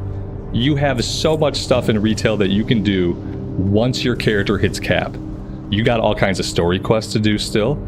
You've got patch content, you've got world quest, you've got Mythic Plus, you've got LFR. You have that weird archaeology thing that they put into the game that I never really understood how it worked. Like, you have so much to do in retail.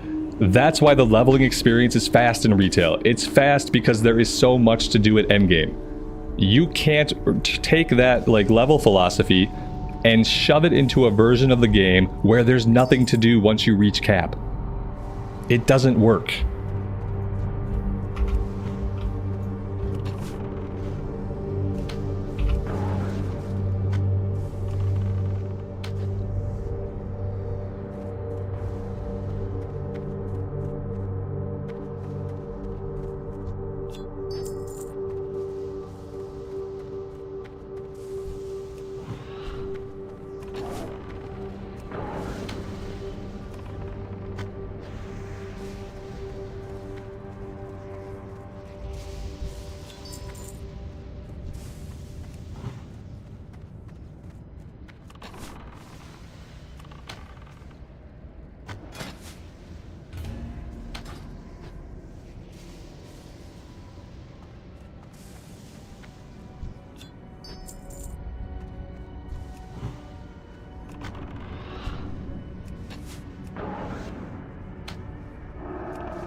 Controversial opinion. Nagrand is overrated.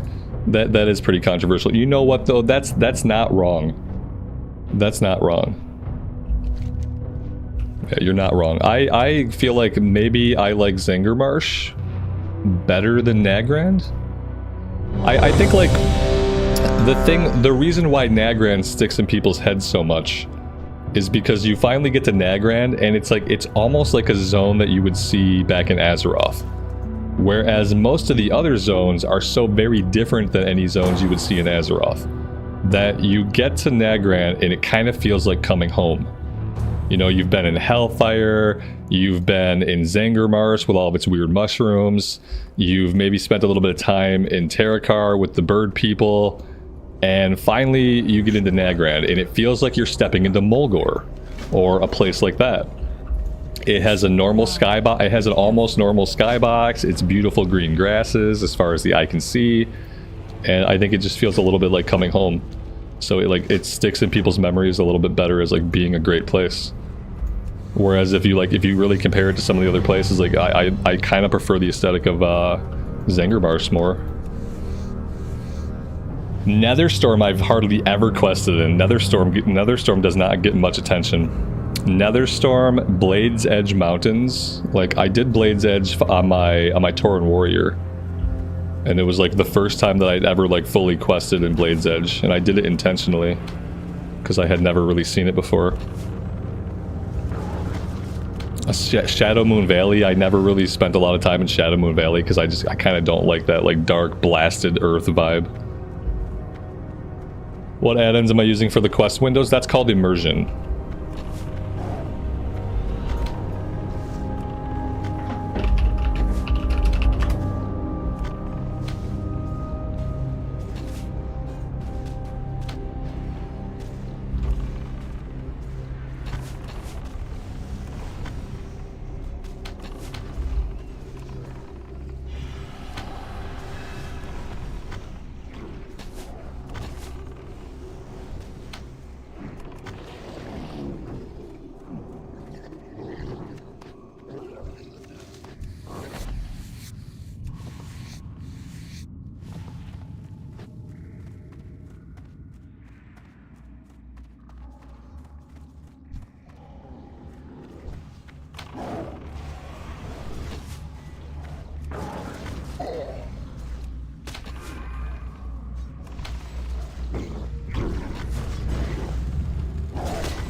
Now that we have multi-shots spreading our Serpent Sting, we're actually doing pretty decent damage. So that's good to see.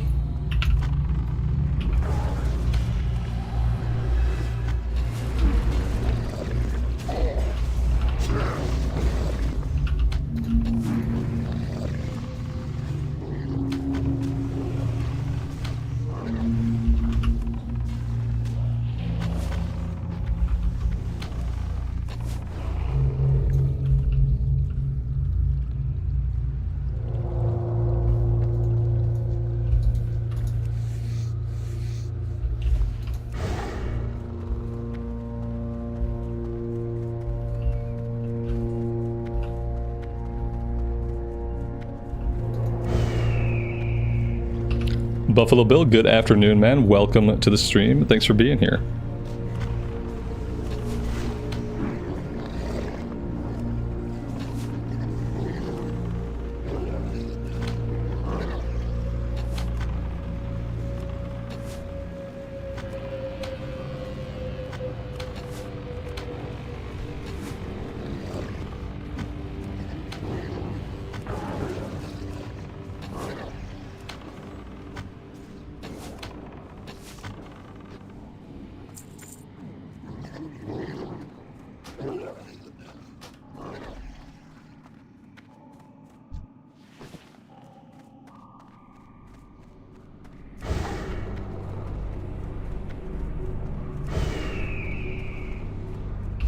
Yeah, I'm glad you're digging the Turtle WoW, man. A lot of people are digging it. I'm digging it. I'm having a great time with it.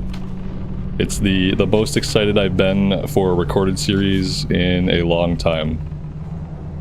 Yeah, I can't even remember, like, what was the last recorded series that I've been this excited to record? I don't know. It's been a minute. So that's been really nice. It's also been really nice to be able to, like, have content on the second channel that's, like, purposeful. That people are actually enjoying.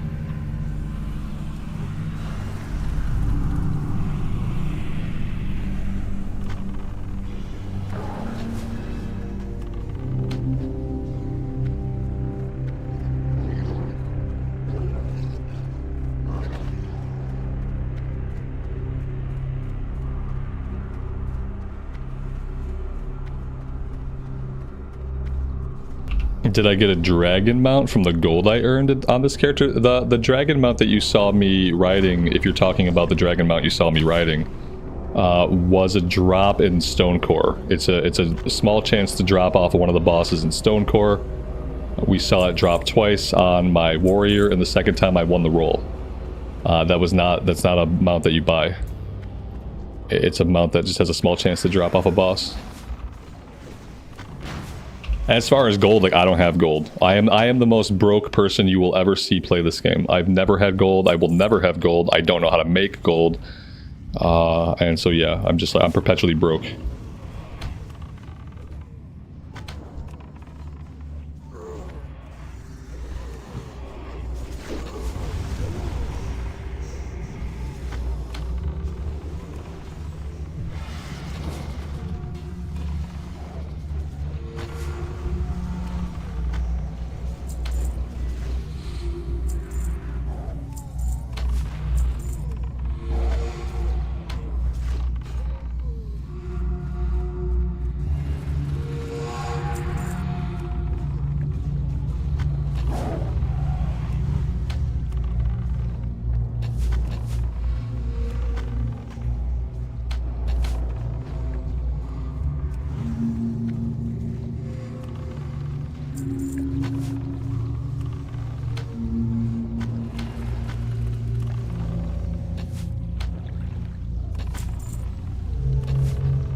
Yeah, it's nice that there's not really a Valor cap anymore. That's how it should be. Especially when they have such an aggressive release schedule, and when like all the content for the game is going to be out by January, then there's really no need to have a Valor cap. Like, yeah, the best thing is when you can just like, if you got 12 hours to farm heroics, you should be able to farm heroics for 12 hours and get all the Valor that you can get. Like, I love that they fixed that. That's great. For people that want to do the 5-bans, for people that want to farm heroics, like it's really great not to be capped weekly. Or to have a cap that like that you wouldn't really hit.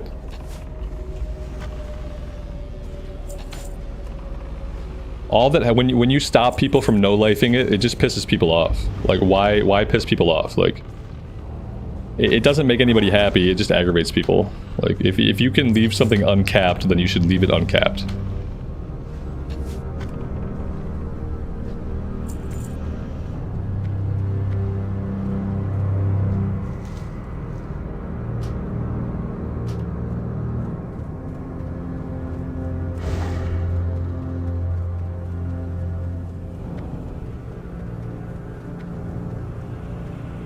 I'm glad they have this nice big platform to fight the boss on, and like no one ever fights the boss there. We haven't fought the boss there in 15 years. Like the boss just is never fought on the platform.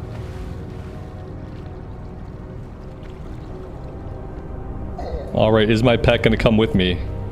Or is my pet gonna be hopelessly lost forever? Hard to say. I feel like he's hopelessly lost forever. Target not in line of sight. Oh dear God, what have I done? I thought like eventually he would teleport down to me, but like maybe I'm thinking about retail. I can't dismiss him because he's not in line of sight. Oh God, what a joke. So like, what do I do now? I just don't have a pet, I guess. I don't have a way to dismiss him. Oh, he teleported. Look at that. It took about 40 seconds for the game to realize that like I wasn't gonna get to him.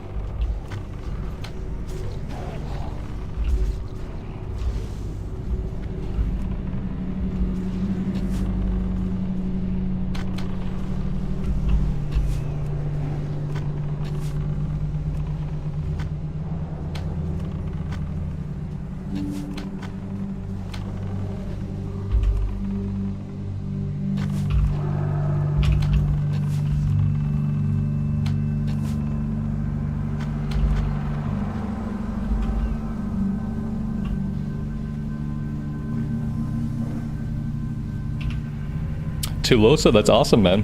Thanks for checking out that content. I really appreciate it. I'm glad to hear that you're enjoying it. Yeah, there is a cap, but what I mean is like it's a lot better than the cap that there was. Because I felt like the cap that there was, like you could cap out your week in like 4 hours of playing, you could cap out your Valor for the week, which like that's not good. It didn't seem like it took very long to hit the cap.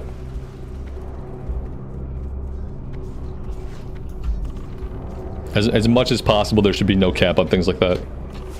If there is a cap, it should be like really high. Just let people play the game, especially a re-released version of an old game that's only going to be around for a year. You got a re-released version of an old game that's only going to be around for a year. Like, let people play how they want.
So many quests that we just didn't finish.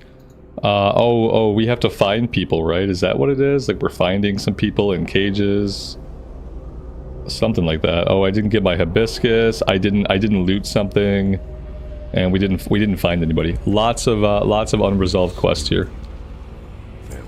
But we got one of them done, so that's good, right? Kind of. It's kind of good. Yeah, I got a few more plants to collect. I got a brain to loot, and then a couple guys to find. But one of the guys is in slave pens. Only one of them is here. I'm sure, like in the fullness of time, we'll probably get it again. All right, so for this one, I have to dismiss my pet because my pet will kill this thing.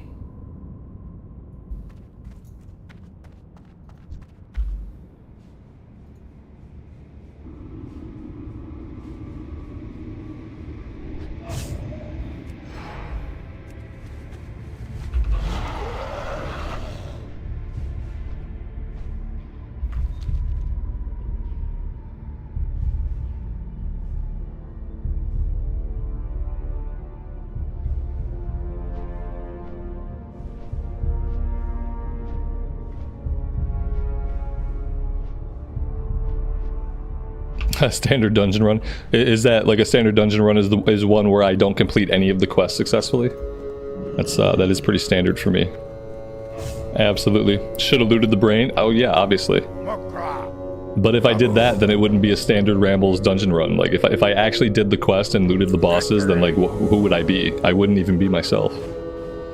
Kill Baron Galaxis. Galaxis? Okay. Seems fine.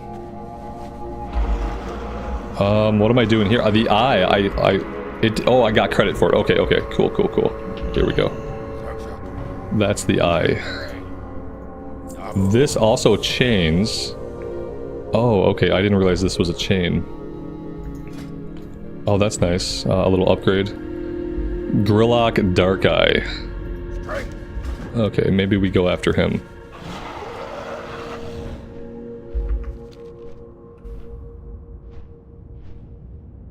What are the odds of a SOD Phase 4 stream tomorrow? I don't know. If I was gonna play SOD at all, like I feel like I'd have warmed up like today or yesterday. Because like I don't have a level 50 character. My highest level character is a level 40 paladin, who's just been chilling since the end of Phase 2. So I feel like if I was gonna play SOD at all, I would have had to like warm up to it like yesterday and today. I don't think like I would just be jumping into like Phase 4 because like I just don't see like I just can't convince myself that there's anything that I want out of SOD. Like what do I want out of SOD? Like I don't really want to raid in SOD. I don't even have time to raid in Cataclysm. I have a guild that kills bosses like 3 days a week, and I don't even really I can't even come to all their raids. I can't even raid with my guild anymore because I'm so inconsistent about coming to raids. So like if I don't want to raid in SOD, then like there's really nothing else to do, and then therefore it's like it's kind of like a waste of my time. I need my pet. Yeah, my pet would be good.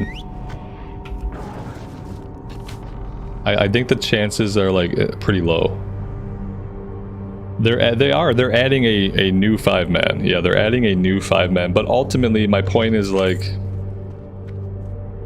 end state, the only thing to do at like end game is gonna be to raid. You know, there's not gonna be like, they're not gonna do like 5-man heroics, they're not gonna do like alpha, beta, gamma. Like ultimately the only thing to do is going to be to raid. Like that's the end game. Like, and if you're not gonna go to the end game, then like what's the point? Like, because it's not about the journey, you know. It's not like SOD is not about the journey. So like if I'm not gonna participate in raids, and like here's the thing, they could make the raids fun and not super sweaty, and they could make them so that they were puggable. They can make them so that you don't have to be in voice comms. Like, they could make fun endgame content for casual players to play in SOD, but they don't. They make sweaty fucking content for people who are worried about their parses, and I just don't think it's going to be enjoyable. I could raid in Cata with you guys if I want. Oh, sure, I could. I could kick one of the tanks out. I could kick out one of the tanks and be like, hey, get out of here for the one day I want to show up every week. It's just rude. Yeah, like me tanking for the guild is rude, because like you have tanks, and you have tanks who are there for like 90% of the raids. And I talked about this a bit the other day, like especially a tank, but any member of a raid team. If you are a member of a raid team, you should be making 90% of the raids. Why should you be making 90% of the raids? So that the gear that you get when you do get gear actually helps the raid team progress more. Like, every piece of gear I get that doesn't go to somebody who's there 90% of the time hurts the raid team. Like, and that's all there is to it. Like, in my opinion, you're either a raider, and a raider is someone who can be there 90% of the time. It's like a job. If you're a raider, when you can't be there, it should be because something happened that was unexpected, outside of your ability to control, and you can't reconcile it before raid happens. Someone is really sick in your family. You're really sick. Like, something has happened. That's the only time, as if you're an actual raider, that's the only time that you should miss a raid. Is the same kinds of reason you would miss work. Me, I miss a raid because I don't feel like coming. I miss a raid because I had a long day. I miss a raid because I had swim practice for my kid. We went to the grocery store afterwards, and I'm just kind of tired because I've been playing the game for 5 hours of the day already. Like, these are reasons why I don't come to raids. Because I'm not a raider. I'm just a dude playing the game. And I feel bad inserting myself into a raid and then stopping other people from getting gear that's going to help the guild progress. So, like, that's why I'm not raiding in Cataclysm right now. If I had a DPS class ready, like that's what I should have done, that I have to keep reminding myself for the future, is if I was a DPS class, I would feel okay jumping in and out a little bit. You know what I mean? Especially on days when we were just short people, I would probably be okay filling for like a DPS. But when it comes to a tank or healer, you have to get your tanks and healers geared up. And that means you have to have the same tanks and the same healers every single raid. And if you're not doing it that way, then you're holding the guild back and you're holding the progress back. And I don't feel comfortable doing that. So yeah, I could come in and I could kick out Wendell. And I could be like, you're benched, man, I'm tanking tonight. And then I could do a worse job than him, in worse gear, with less familiarity with the fights, and I could just hold the raid team back. Or I could just be happy that you guys are killing bosses, and that I don't have to get on at 7 o'clock in the evening 3 times a week. That's the other thing, is like I'm not an evening gamer. I don't spend a lot of time gaming in the evenings. It's not my preferred time of gaming these days, especially when I play so much during the day. It's often hard for me to say, okay, I played 4 hours during the day and now I'm going to get on at 7 o'clock at night and play for 4 more hours. It's really hard to do that. Yeah, at the same time, you say, well, Robert, on a raid night, just don't play during the day. I want to play during the day. During the day is when I have all my energy. During the day is when most of you guys can come watch me and come hang out with me. And for the raid nights, like, less people can hang out, less people are up for it, and it's just less. I don't get to interact with chat during the raids. I'm mainly like listening to Discord, listening to somebody explain the fights, and it's just like, it isn't really the experience that I want at the time of day that I want, or anything. I had fun doing Saturday morning stuff because Saturday morning was like the perfect time for me. You know, it was a time when I would be doing this anyway. I had all of my energy, I had all of my focus, I had all of my a wakefulness. So yeah, like so many reasons why like I should just not raid right now in Cataclysm. Also, as I started to do the fights, I remembered all the fights. As we got into all the fights, all of my memories of all of the fights came back. And what occurred to me as we're struggling with fights, as we're learning mechanics, I'm like, I've done all this. I've gone through these struggles before. I have been with a raid team before who has come into these raids not knowing the fights, learning the fights. We're having the same pain points, I remember, in overcoming them in the same ways. And like when I started to have that feeling, like it made sense. Like something a friend of mine said to me, like back when Classic first launched. He was a guy who got me into WoW. He did 40-man raiding. He was a hardcore raider back in vanilla. He put his guild first. His guild was first and foremost in his life, with the exception of anything else, okay? And so when Classic came out, and I didn't raid vanilla, and I didn't raid in BC. I only started raiding in Wrath of the Lich King. And when Classic came out, I said, "Hey man, do you wanna play Classic with me? We can stream it together. We're gonna have a great time." And he looked at me and he said, "No. Why would I want to do everything I've already done before?" And I thought, well, that's a weird way to think about it. Like, I've played Classic before too, and I still want to play again. When I started fighting those bosses in Bastion of Twilight and Blackwing Descent, and I started remembering that I've already been through this, I finally understood what he meant when he said, why would I want to do this again? I've already done it before. He was talking about the raids. He was talking about the hardest content in the game. He was talking about what it takes to get a character into that content, what it takes to clear that content at a high level. He'd already done it all. He'd already killed all the vanilla bosses. He'd already killed all the BC bosses and the Wrath bosses and the Cata bosses. He'd killed every fucking boss. Because dude was a raider first and a person second. And so when I started to remember all those fights, I understood what he meant. I felt the same way. Why am I here? Why am I doing this again? 25-year-old me already did this. I already learned these fights. We got through it. It was a struggle, and I cleared them on heroic. And so, like, I just felt like, why? I don't need to be here. Leave the raiding for people that just need to raid, or it's new for them, or they have nostalgia for it. Because, like, I don't have nostalgia for it. I've done it before, and it's just not as rewarding to me as doing something that's new. So that's the other side of that coin when it comes to, like, why I'm not really raiding in Cata. And why I'm not sad. I'm not sad to not be raiding in Cata. Now, Mista Pandaria might be different, because Mista Pandaria, I took a break from the game, and I didn't really come back to the game until Warlords of Draenor came out. So in Mista Pandaria, if I raid in Mista Pandaria, the fights will be new. I won't be grappling with this idea that, like, I'm on this awful treadmill because I've already done all this before. I've already helped a raid team learn the fights before. Like, it'll all be new to me, so like, that'll be better. Farewell. That's all. End of rant. Sorry. I've been sitting on that one for a while. Strength.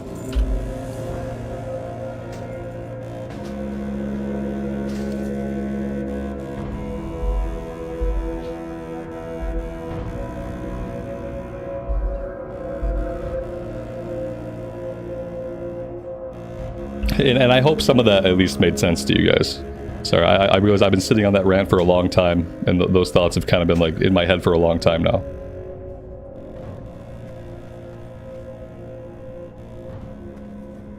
Greetings.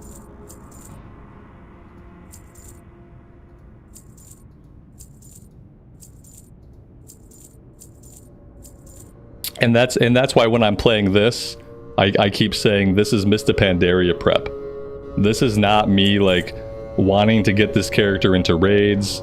This is not me like, oh, I need a DPS, I gotta get this character up so I can raid with it. Like, this is not what this is.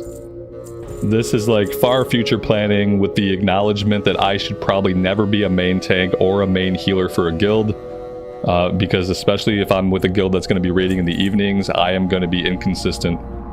And I'm probably only ever going to be able to raid like 1 or 2 nights a week. I'm probably not going to be at a point in my life again where I want to raid 3 nights a week. Like, that's just, it's too much raiding for me. And if I was going to devote that time to it, it would probably be in retail. It would probably be in a version of the game where all of the content was absolutely new content. Every phase is going to be new raids. If I was going to give the game 3 nights a week of raiding, it would probably be in retail. And in retail, I don't think you need 3 nights a week to raid. I think it's like more reasonable. So it probably wouldn't even be an issue.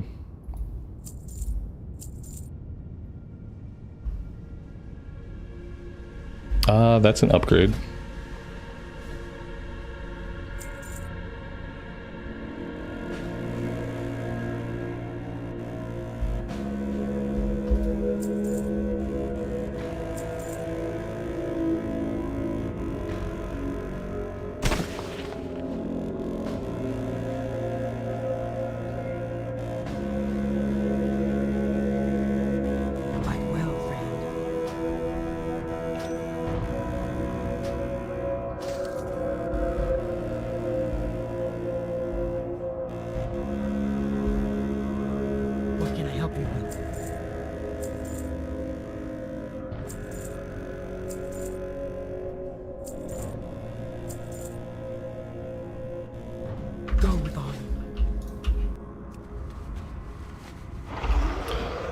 Carnifexia, there's 4.2 thousand players online in Turtle WoW right now. Yep.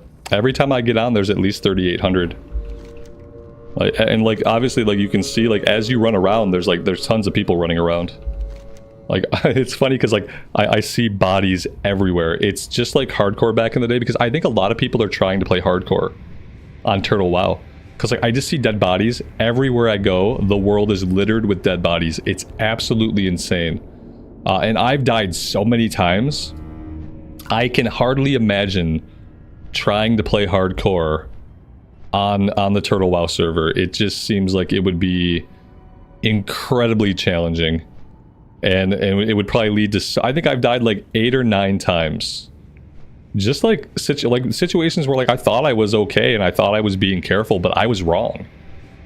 Anytime you pull more than one mob, you have a high chance of being killed. Anytime you try to run from a mob, you have a strong chance of being killed. Like, I think the leashes are longer in Turtle WoW. Enemies don't seem to leash when I expect them to. A lot of them have ranged abilities and nets and slows and stuff that I don't expect. Like the mana worms, for instance, have this really powerful ranged attack that like when you're running and they're constantly just stopping and hitting you with this ranged attack, you die. Like you can't run from them. If you're at their level, you will die. Yeah, the server's like pretty evenly split between hardcore and non-hardcore. It seems like a lot of people try hardcore. Like I am not gonna try hardcore there for a long time. I'd like to be able to do it eventually, but it's gonna be a while. Am I gonna be playing SOD Phase 4 tomorrow? I don't think so. I don't know. Like, listen, what I might do is I might log into SOD tomorrow and stand around, because a lot of people have been asking me if I'm playing SOD. Like, the messed up thing is, like, if I wanted to make the YouTube algorithm happy, I would be playing SOD right now. Because, you know, SOD, for better or worse, whether SOD is garbage or whether Phase 4, like, manages to make it good, like, for better or worse, like, SOD's gonna be the hot searchable thing, like, starting today and tomorrow on the internet. And so, like, if I wanted to make the algorithm happy and I wanted to, like, have the channel grow, I should play SOD. I just don't know if I can. That's all. I just don't know if I can. Yeah, Carnifexia says, wait, Phase 4 is coming out tomorrow? I had no idea. Yeah, exactly. Like, why would you know? You're probably doing other things, or playing a different game, or playing another version of this game that you're more into. So, like, why would you care? It's been so long since Phase 3 came out, like, why would you care? Capture Broken Hill. I can't do this objective because we already control it. So we'd have to lose control of it, and then I'd have to come get it back. And so, therefore, I think the best thing for me to do would be just to abandon this quest and not have this quest. There we go. That's better. The runes are the thing holding you back from SOD. Yeah, sure, there's runes. Like, that's a big problem for me. Like, I hate runes. What else is holding me back from SOD? Well, I'm only level 40. What else is holding me back from SOD? I'm sure paladins still suck at DPS. You know, I'm sure my rep pally is still absolute heinous trash garbage that no one will want in a pug. Other things holding me back, there's going to be really nothing to do at endgame except raid. And everybody who raids in SOD, they seem to be like a super sweaty type of player that, like, I don't really get along with super sweaty players. What else? Like, it's just like there's so many points of friction for me when it comes to SOD, you know what I mean? And then, like, ultimately there's an idea of, like, am I wasting my time with this? Would I play it for $1? I don't know how many dollars it would take. Yeah, I don't know how many dollars it would take.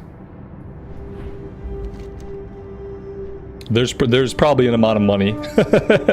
You know, it's not like I despise it to the fact that, like, I would never consider it. But yeah, there's probably oh yeah, you could probably pay me to play it. I don't know how much it would cost, but it's probably a thing.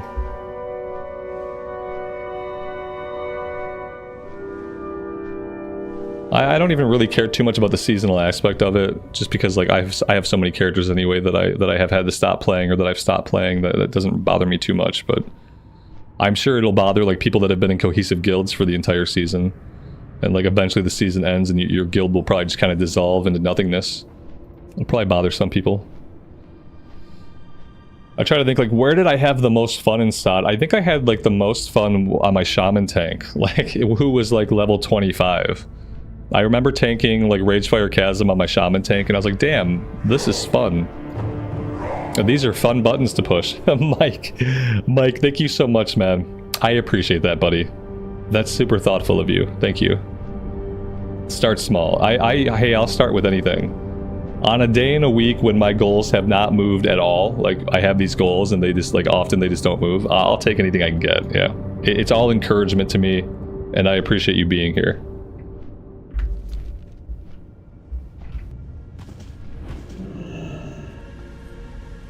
I know, man. I know. I appreciate it though. Obviously, the decision of whether or not I'll play SOD like has very little to do with any of that, but. You hope Blizzard learns from SOD what not to do if they ever do Classic Plus. Yeah, exactly. SOD is the reason why I don't want any of these developers doing anything with Classic ever again. I feel like they could go on the retail team, and a lot of them would probably fit in really well like on the retail team. They'd probably have some good ideas for retail, and that would be okay. But I really don't want these devs doing anything with Classic in the future. I don't want them working on another season. I definitely don't want them working on Classic Plus. So, yeah. Buffalo Bill, thank you so much, man, for the $10 super. I'll pay you not to play SOD. Hate that version. See, I got people paying me not to play. So, you know, what can I do? What can I do? What can I do? Yeah, like, I'm not even sure what I would do. Like, what would I do if I played SOD? I would probably force the game to... I would force play the game the way that I want to play Classic. So, like, I wouldn't do the PvE events. I wouldn't do the quickest way to level up. I wouldn't grind the dungeons to level up. I would probably just force play the game the way that I enjoy playing Classic, which is to just like do the quests. And I think that would probably like annoy the shit out of a lot of people. They'd be like, why are you not just running this dungeon over and over? Why are you not doing the PvE event? You can level up so much faster with the PvE event. Did you not know about the PvE event? I'm sure like that would become like half of chat. Because I don't think I would do those things. I think if I played SOD, I would just like level the character up the way I enjoy leveling Classic characters up. But I don't think that's what people want when they want like SOD content. Peace, friend. Farewell. We shall meet again. Walk with RP hardcore.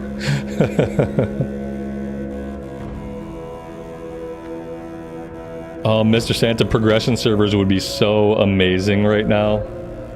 Now, progression servers would not pull me away from Turtle WoW, but they would. I would know what to do on this channel if they did like classic progression servers. Like I would finally have something I knew we would do.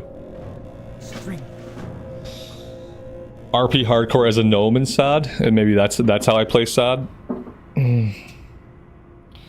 We could do like what does it look like getting into SOD in phase 4? Do a little experiment. Non-SOD player plays SOD in phase 4. Let the shit show ensue. Open the floodgates as the shit show ensues. Like we could do that.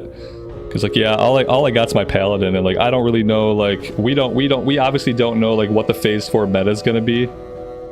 But has Ret Paladin been good in any phase? Like beyond phase 1, has Ret Pally been good in any phase of SOD? Because I don't think that it has. I don't think that it has been good. And so like what are the odds that it's good in phase 4? Probably not. And then I think like the other thing that happens is like, even if they readjust the meta, and even if for some reason paladins are now okay, there's gonna be such a bias against Ret Paladins. This happens all the time, where like a bias forms because a class sucks for too long, and then even after the class or spec doesn't suck anymore, people still don't want it. Look at like survival hunters in retail. Survival hunters, it's not a bad spec, it doesn't do bad damage, but it's never going to be part of the meta because people just don't want it. They're used to it being garbage, they don't like the idea of it, and so it's not part of the meta.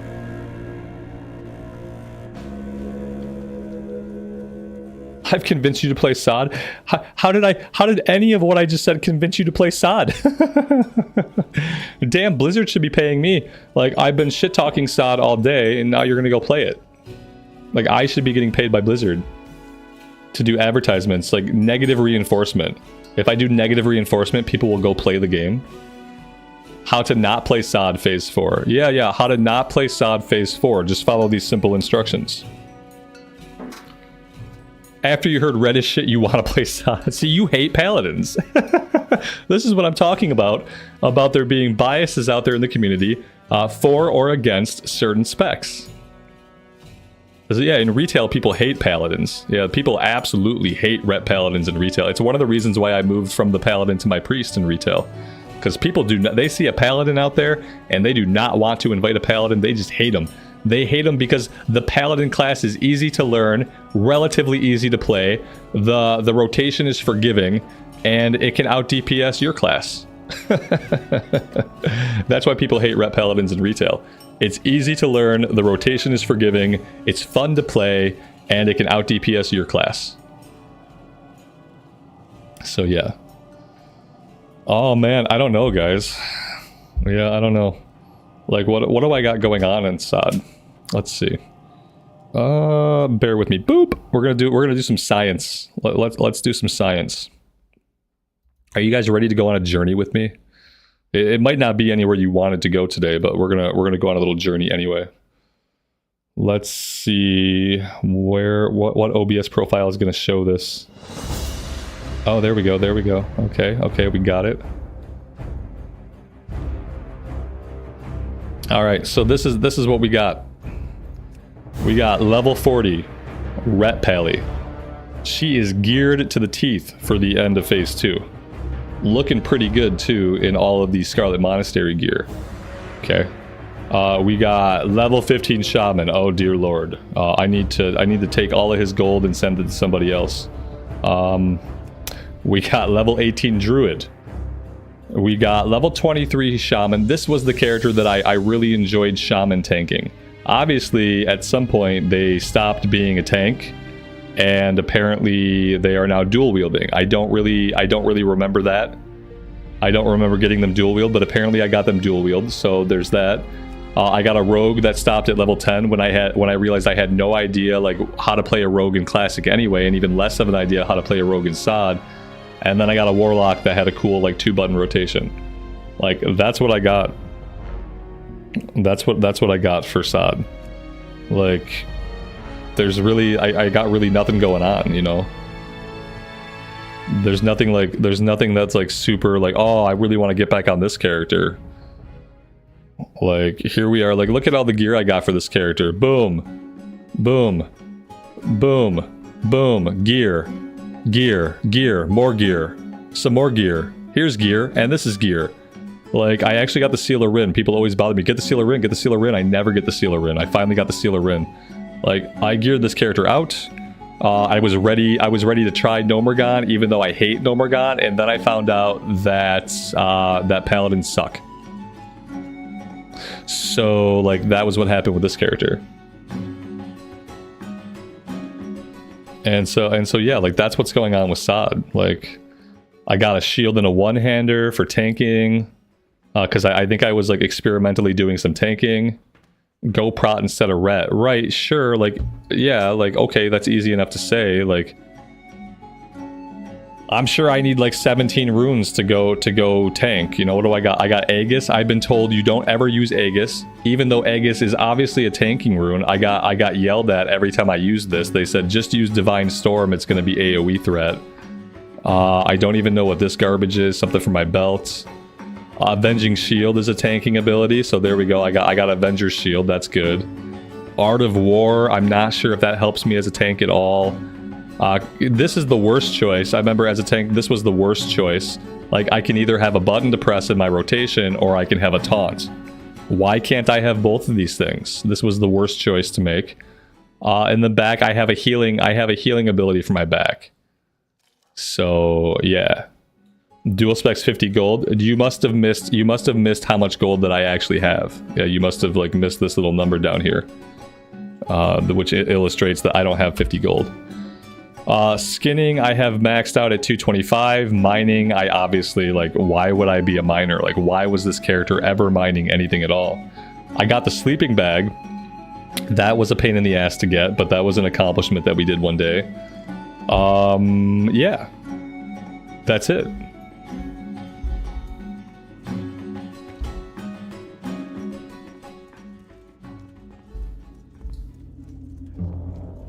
And then, like, as far as quests, like, God, where do I have quests? I have quests in Stranglethorn, like, there are quests in Stranglethorn. I have some quests in the Hillsbred Foothills. Like, I don't even know what I would do on this character. I guess, ooh, I guess I'd be doing a lot of stuff in Stranglethorn. I have a bunch of Booty Bay quests to pick up. Hillsbred, Stormwind City. Yeah. Hinterlands. Well, you did it. You played Sod. Is that playing Sod? Like walking the character around a little bit? I can check /who. Yeah, I can do /who. There's no one in this area. I guess, like, how would I do... Yeah, like, if I do a /who, if I get rid of this... There's billions of people playing. Yeah. There's tons and tons and tons of people playing. Like, that's a thing. 28 level 37s. Just like one level. Level 37, you got 28 people. Like, there's lots of people. Everybody's playing Sod. That's the problem. Everybody's either playing Sod or Cataclysm right now. And, like, starting tomorrow, like, more people might play Sod. Because it's going to be the new hot thing. Safe travel. Rambling about Sod, half the stream ends up in Sod. This guy, I don't think we're playing this. I'm just like, I don't know. I'm kind of at that point where Remember when I said we started the stream today? I said we probably weren't going to play the Hunter all day. I got to that point, and so, like, I'm probably not going to do this. I was already at the natural jumping off point of the Hunter, though. I was already at a point where I was ready to log off the Hunter. We just logged into this because that's what we were talking about, and I feel like sometimes, yeah, it's really easy to do that. It's one of those days. Interesting Orc Hunter you have there. Yes, now I'm gonna have people coming into the stream, and they're gonna be like, "What are you doing? Can't you change the title? Can't you be bothered to change the title of the stream?" I could change it, but, you know, then it would be clickbait. If I change it to this, if I put in the title that I'm on Sod, that is clickbait, because I'm not really playing Sod. And I don't want to clickbait anybody. So I'd rather leave it as the Hunter in the title, and then less people will click on that anyway, because no one cares. And then that way I'm not clickbaiting people into thinking that this is, like, really what we're doing.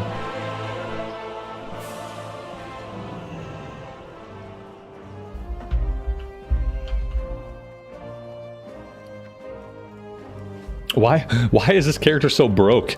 Oh god, it's kind of weird. Like, this character, like, we didn't have to buy a mount, but for whatever reason, this character is completely broke. Let's play World of Warcraft Mystery Edition! Yeah, I've often thought about just having, like, a generic thumbnail. For my, you know, on days when I'm feeling, like, rather ambivalent, on days when I'm feeling, like, ADD, like, I thought about having, like, a generic thumbnail, and it's like, we're playing WoW today, of some variety. We will be logged into some version of World of Warcraft. No promises what it will be at any moment. There are days like that, where that would be, like, that would probably be a good thing for me to do. Let's do skinning.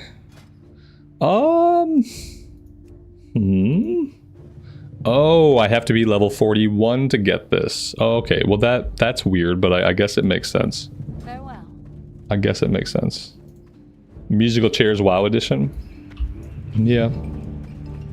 When there's not something that I'm, like, super focused on, it's really easy just to jump into different versions of the game. Like, what am I focused on right now? Turtle WoW. Turtle WoW has a lot of my mental attention right now. Other than that, like, what are we doing in WoW these days? Well, we're kind of waiting for War Within to come out. That might be all we're doing. What else are we doing in WoW these days? What are you guys doing in WoW these days? Cause I'm just kind of waiting for War Within for this channel. I'm just kind of waiting for War Within to come out. Like, we're just doing stuff to hang out like most days. Cause I just like hanging out and talking about the game. But I don't have like any like real big overarching goals right now. For Classic, you know. That's the reality of it. You're playing Final Fantasy 14 until War Within. See, that's a useful thing to do. Yeah, playing a different game. Just playing Turtle WoW. Yeah, like playing Turtle WoW. Like, I'm doing that too. But then again, like I can't stream it really on here, so like we have to have other stuff to do to hang out. Is this busy? Is Stormwind busy? This is pretty busy. People seem to be doing stuff. Wayne says, I'm watching your vids. Well, I appreciate that, man. Thank you. I appreciate that. Leveling up a Blood DK and Kata. That sounds cool. That sounds cool. And it's like, you know, like, what do I want to do to fill time? Like, well, I could do anything. Like, we could play the Kata Hunter. We could level retail tunes. Like, there's lots of things I could do. What would you guys want me to do? Like, I guess if it boils down to a couple of different things, like if I were trying to fill this time between like now and when pre-patch comes out for War Within, like I'm probably leveling a character somewhere, you know? We're either leveling the Hunter, or maybe we will level like something else in retail. I don't really like the retail Hunter. I'm not really digging it, so maybe I'd level something else. Other than that, I don't know. Retail Horde, right. So like, yeah, there's lots of things I could do, like that I would enjoy doing. Bought 6 games on the summer sale on Steam. That's great.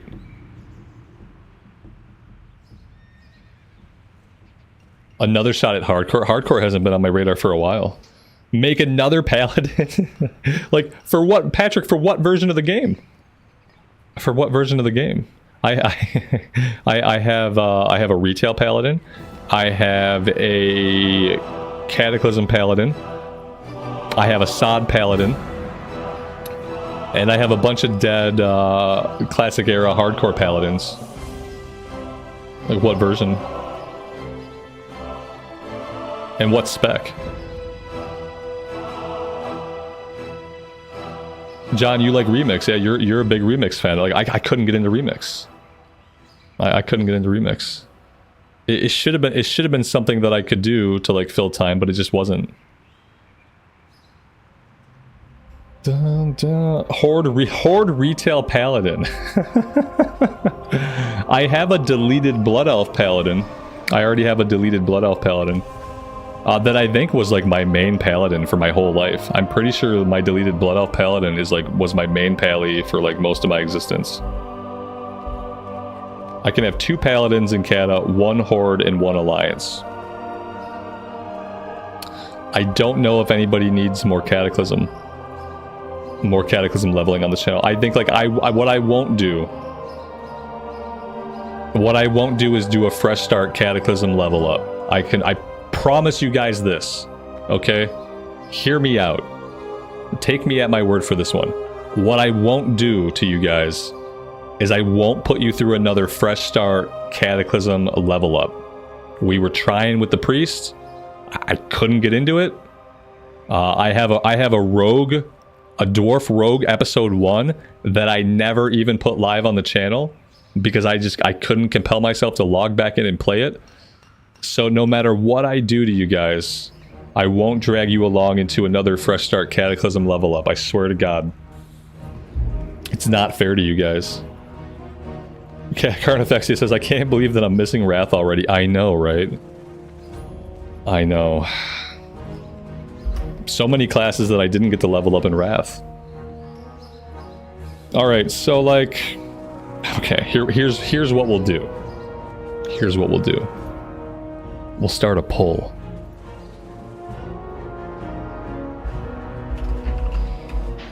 What should we do until War Within comes out? Until War Within pre-patch. And then I'll give us some options here. This is just for science. This is not going to control what happens, but just for science.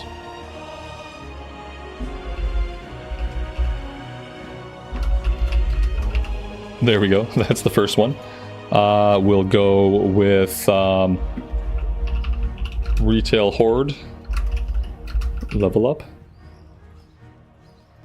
What else? I don't really have anything else. Is that really all that's on my mind? Here we go. We'll do this one. Somebody out here is thinking this, so we'll do this one.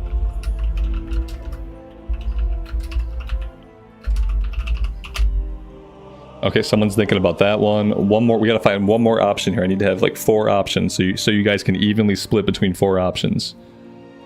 What else?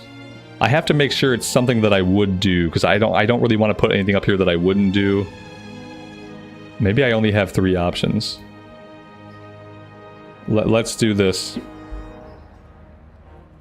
Okay, that's a good one. I'll put that on there too, just for giggles.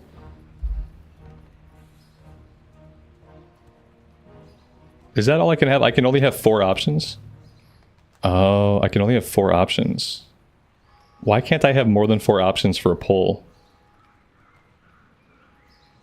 Here, we'll do this. Okay. All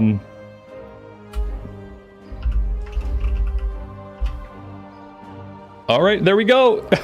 Go at it, guys. Go at it.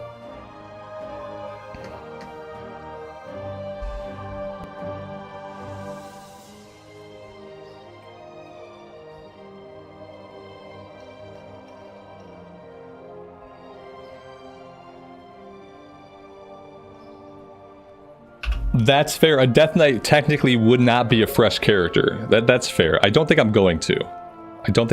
But to be fair, that doesn't fall within the idea of like a fresh kata. Oh god, are you guys really gonna split this evenly across everything? Oh, don't do this to me.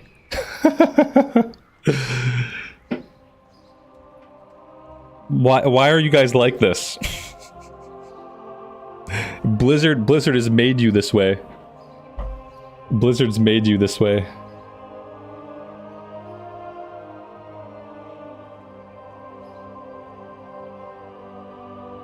Oh my gosh. Okay, it's looking better. It's looking better. I'd like to see a little bit more focus, a little bit more cohesion from you guys. We only have 28 votes. We got 75 people. Let's see some more numbers come in here. Oh my gosh. You guys, I think I gotta say, like, maybe you think you do, but you don't. Alright, this is looking better. Just play vanilla era. Oh, you guys are just gonna evenly split this. We're gonna see how this works out, and then I'm gonna take like the top 2. And what we'll do is we'll get rid of the lowest one. It's funny. This poll is hilarious. Oh man. Amazing results. Yeah. What do I feel like doing? I don't care. Yeah, I don't really care. Why are you like this? I don't know why I'm like this. Some kind of like mental deficiency. Probably not enough vitamins as a kid. Eliminate Sod and we revote. The hilarious thing is, this is what's really funny, is that, like, again, like I said, like if I want to make the algorithm happy, Sod would be what I do. So, but like you guys who are here, like it's the least favorite, but it's still competing with every other choice. I like that the vanilla era warrior is pulled ahead a little bit of everything. I don't know if I could do another hardcore run right now. I don't know if I could subject myself to another hardcore run. I'll give this a minute and then we'll do a refined poll. with some different options. We'll refine this a little bit. I'll take it down to 3 options in a minute here, and we'll refine it just a little bit.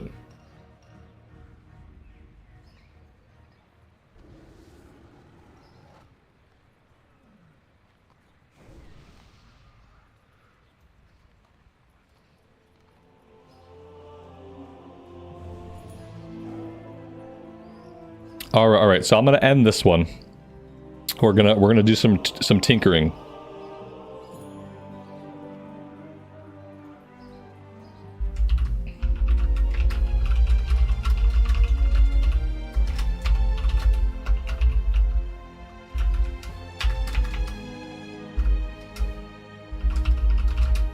All right, so this is round 2. Round 2.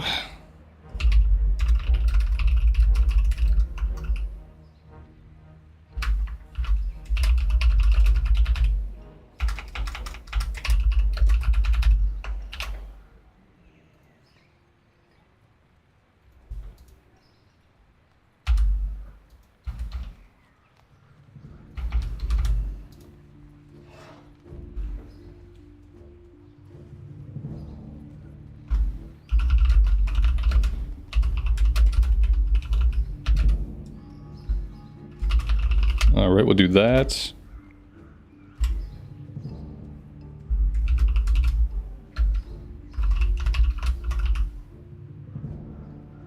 All right, here we go. This is it. This is the last poll for today. I won't do this again. This will be the last of the data that we gather for today.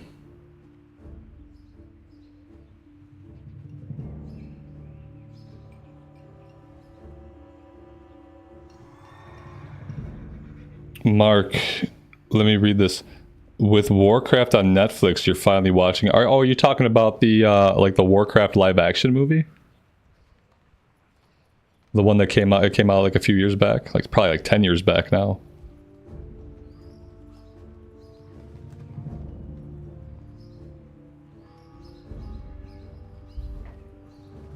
Yeah, it was an okay fantasy action movie. Yeah. Like, as a fantasy action movie, it was pretty okay. Like, as a Warcraft movie, I don't think it was great, and I don't even think it needed to exist. I would really want, if they did a Warcraft movie, I would really rather have a Warcraft limited series, and I would want it to be made using the same CGI that they use to make their big cutscenes. Think about the Thrall and Anduin cutscene that just came out a while back for War Within. I would want them to do an animated limited series, 8-episode seasons, and I would want them just to use their actual in-game amazing CGI like rendering. I don't want live action. Live action is garbage for this kind of content. I would want it to look like the old Soldier cinematics or the new Anduin Thrall cinematic, and I'd want it to be a limited series, so I want the story to be able to breathe a little bit. It's hard to have a really good story take place across a 2.5-hour movie. It's easier to have a story take place across an 8-episode season if you can promise multiple seasons. So yeah, I would really want to have a Warcraft limited series. I'd love for it to be something that explores the past. Something that goes back a little ways in time. Similar kind of to what the movie did. But just like with a different focus.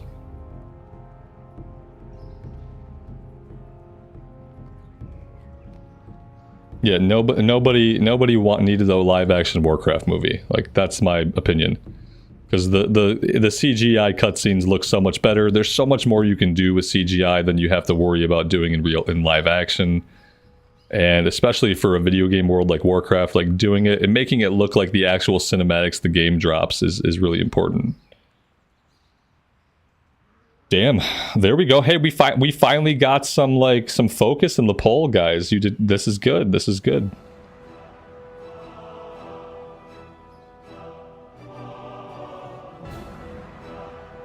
I like it.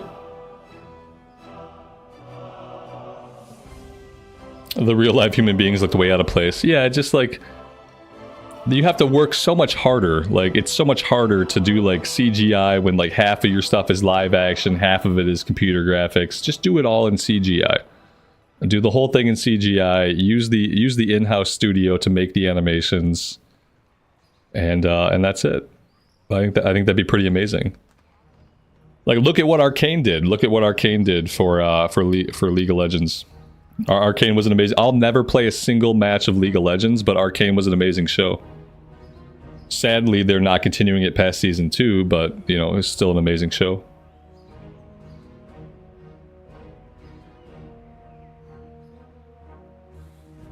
It just struck you how long ago 2016 was? Yeah, it was like a decade ago. Yeah. It's a long time.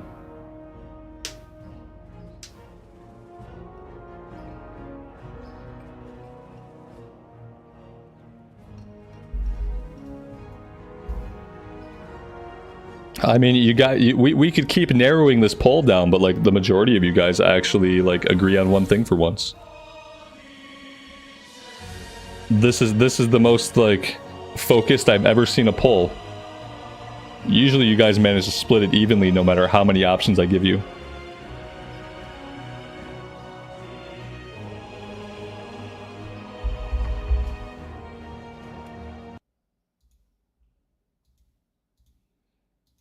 Let's do that. Let's do this.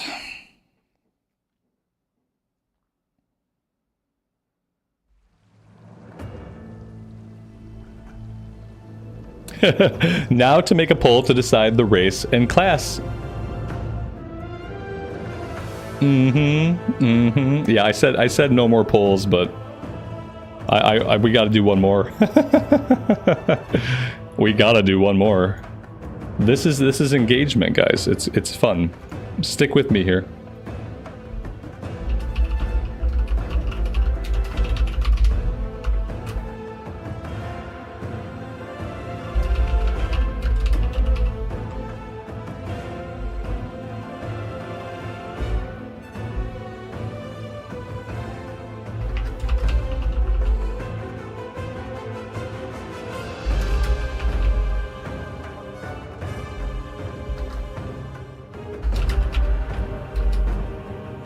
What do I want my shaman to be? Would it be troll or an orc?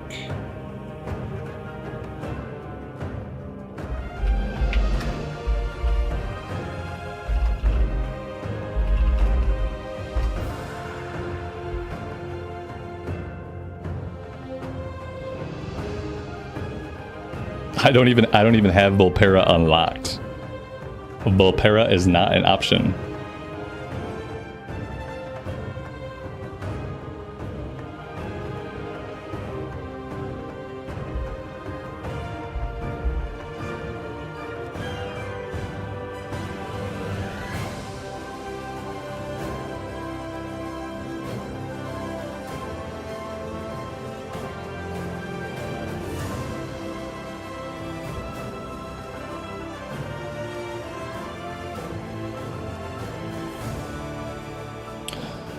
I think these days to unlock the allied races, all I have to do is go to the allied race place in Orgrimmar, and maybe I have to do like one quest to unlock them. Back in the day, you had to reach a certain reputation with them, and you needed the reputation to be at a certain point to unlock them. I got this close to the Volpera reputation, but I just never quite got there, and I didn't care to. A Zandalari troll? Maybe. I don't feel like the Zandalari have as many like options as just like the basic troll.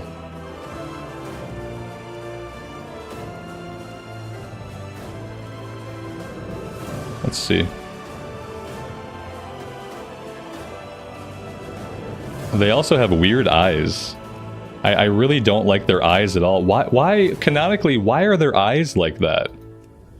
Because they're just a different type of troll. I don't understand why they have like solid colored glowy eyes. I really don't like that at all. No, that's really bothersome to me. I like having normal eyes for a normal person.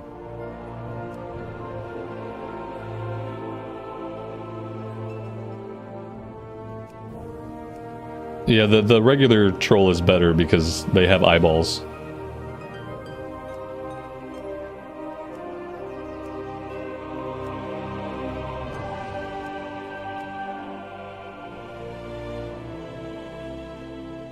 It was something in the water that made their eyes like that. Maybe. Maybe it was all the Kajamite.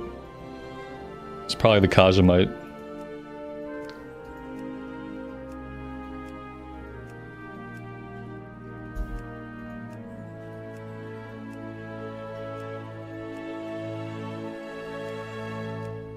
I wish when you were doing random you could lock certain things.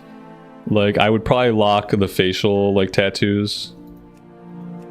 Like, I don't really like the face tattoos. I would lock this, like, with no tattoo if I could and just continue to do random.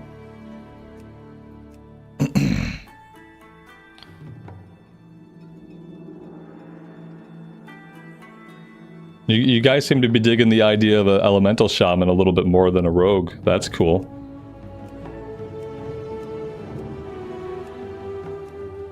So that's trolls. Like, trolls have a lot of options. Like, we can make a really unique looking troll.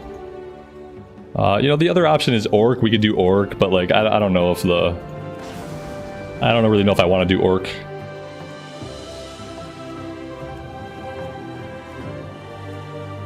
They also have a lot of options. I think I kind of want to do a troll.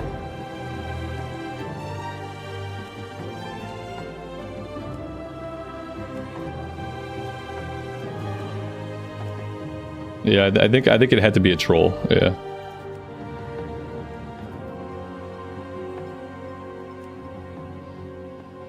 Magheart orcs. Yeah, the Magheart orcs don't have a lot of customization options, unfortunately. We could do like a sand troll. That's kind of cool. Hairstyle, not so much. Braids. That's an oldie but a goodie.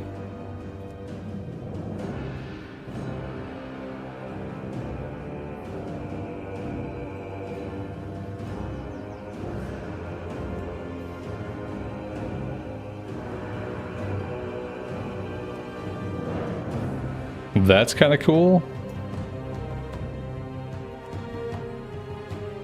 I don't get to control the second color. The second color is associated with the main color.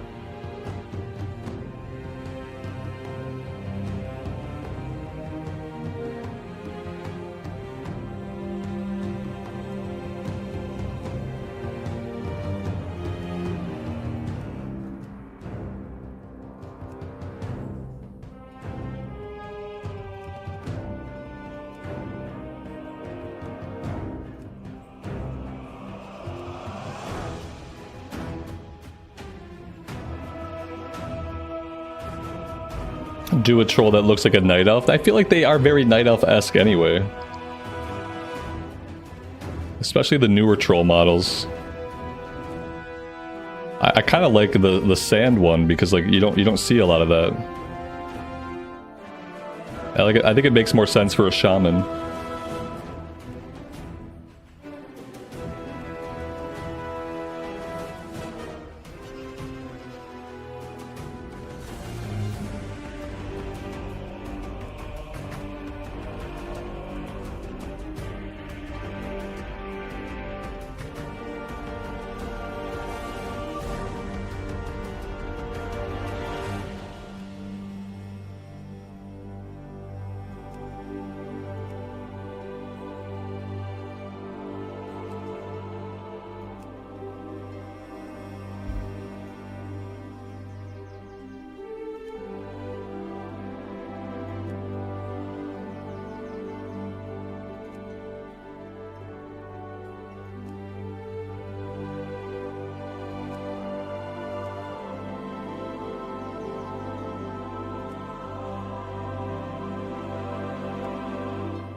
What are we thinking about this? A goblin? No goblins.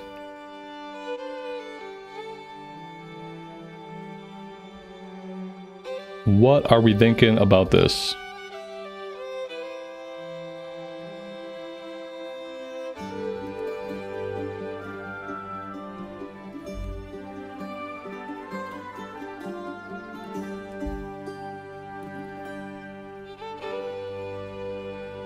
I mean, we can change this at any time, obviously.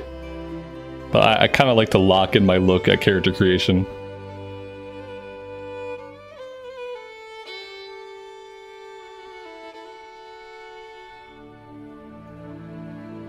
I think I'm out of names.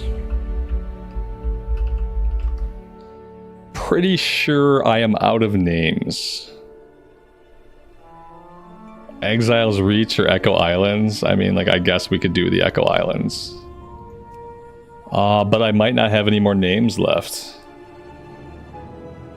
She's almost too pretty for a troll. Good, good. She still can't wear boots. So, like, we just try to not think about that too much. Just try not to think about it. Rebel thighs. I try not to do like joke names. I guess anything is kind of can be a joke name. Let me open the character map. I just have to have a weird character in my name. Let's go with this guy. Let's see if we can do this.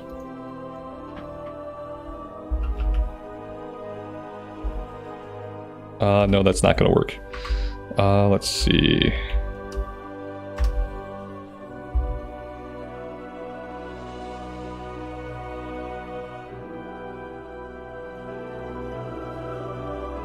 I'll just do this.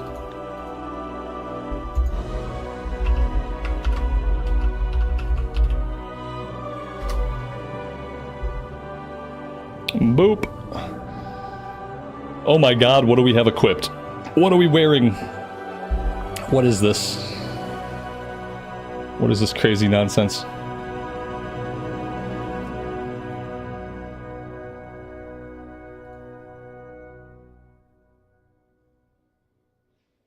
All right. Let's just check it out. Years ago from their lands in Stranglethorn. Exiled a long time ago. We got it.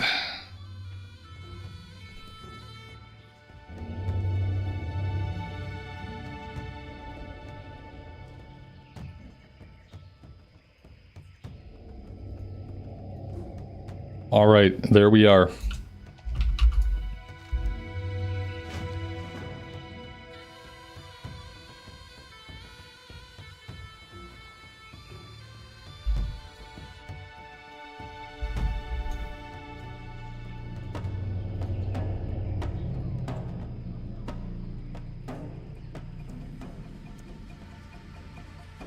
I just want to throw a lightning bolt at something. Is there an enemy around? Not really. Oh, here we go. Here's an enemy. Like, what's the cast look like? Okay.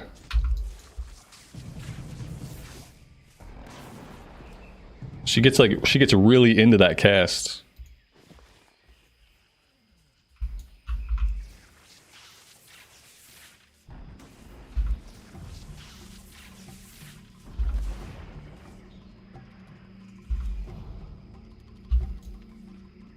Yeah, scale mail. It does look like scale mail. Yeah. Is this a good cast animation for us? Because as an elemental shaman, we're probably going to be doing a lot of lightning bolt. I feel like it's pretty good. The hair's flipping around. Yes, the hair is very active, so that's good. The bad thing is, like, with the shield on the back, like, you know, like, we don't get to see all the hair sometimes. What else can we blast? There's got to be some other enemies around here. Yeah, it works.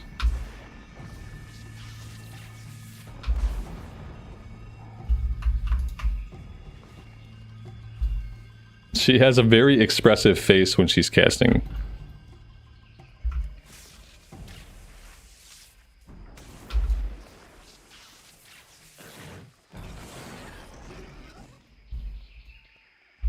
The walk is good, yeah. The walk is better than the classic arrow walk. Yeah, like our walking animation is good. We're not as bouncy as we could be, but like nobody's that bouncy in retail anymore, so that's okay. We'll forgive the lack of bounciness.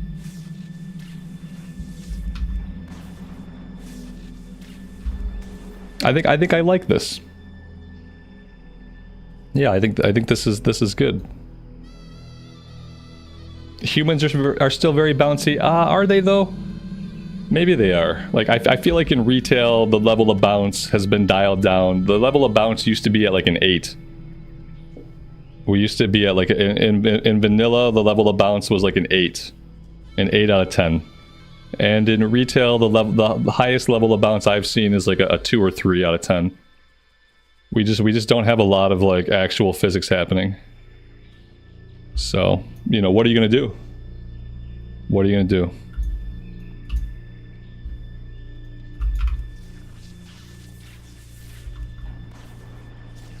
Let's be old school. We'll grind up to level 2 by killing stuff.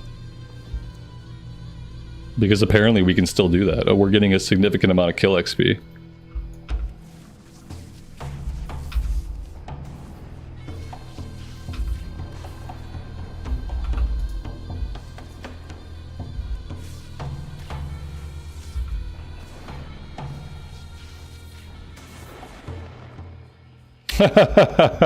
Mr. Santa, I can focus on both those things at once.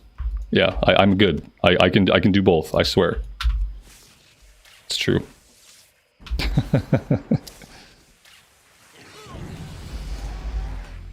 Alright, what do we got? Primal Strike? Primal Strike. I don't know how much primal striking I'll be doing, but let's see it. Okay, just like a basic little melee attack ability. That's pretty cool.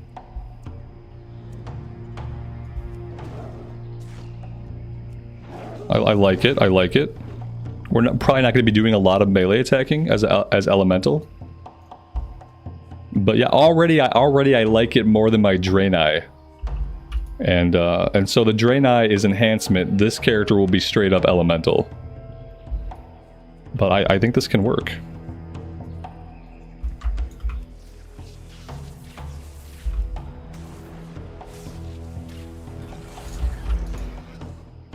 It's probably going to be more enjoyable than the Hunter.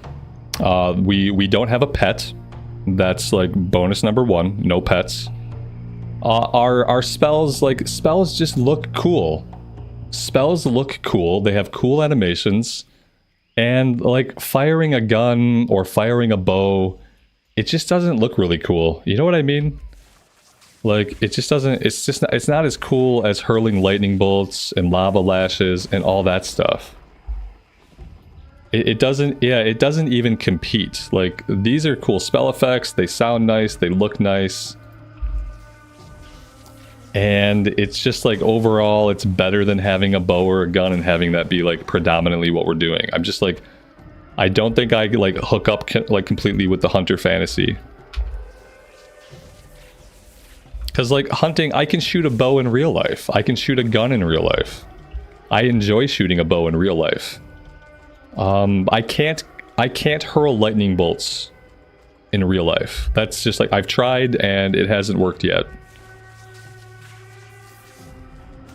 Yeah, I like that. Okay, cool. All right, guys. This is what we're gonna do tomorrow. Yeah, we're gonna play this character tomorrow. I really appreciate you guys hanging out with me today, and I appreciate the help kind of deciding how to get to this point. We're not gonna play Sod tomorrow. I'm not gonna play Sod. Up the sound effects. I will. Yeah, up the sound effects. I will up the sound effects. So I'm not gonna play Sod tomorrow. I won't be playing Sod Phase 4. Unless the one exception is if some of you guys play Phase 4 and you just come into the stream and you tell me, hey, like Phase 4 is really good, I'm having an amazing time, here's all the changes they've made, here's why the game is better now, and then maybe I would check it out, but I have no plans to do it, so I don't think I'm going to do it. I think we're just going to we're going to do this. We have pre-patch. I'm pretty sure pre-patch is going to be on the 23rd. That's what makes sense to me. We have time walking coming up next week, so like that's nice. Like maybe we get into some time walking. I'm hoping time walking is something cool. I'm hoping, like we did Mista Pandaria. I was happy to miss Mista Pandaria time walking. I didn't need to do that again. Cataclysm time walking, they probably won't do that again. And so Yeah, I don't think... oh, Draenor. Okay, cool. We're doing Warlords of Draenor time walking. That's great. Like, I don't really remember the Draenor 5-mans. So, like, maybe that could be fun. So, yeah, I think that's the plan, guys. I am out of time for today. So, I would love to see you guys all tomorrow, and we will level up our Elemental Shaman. Thank you guys all for being here. Truly do appreciate it. As always, take care of yourselves out there. Take care of each other. And we will see you back in Azeroth again very soon. Bye for now.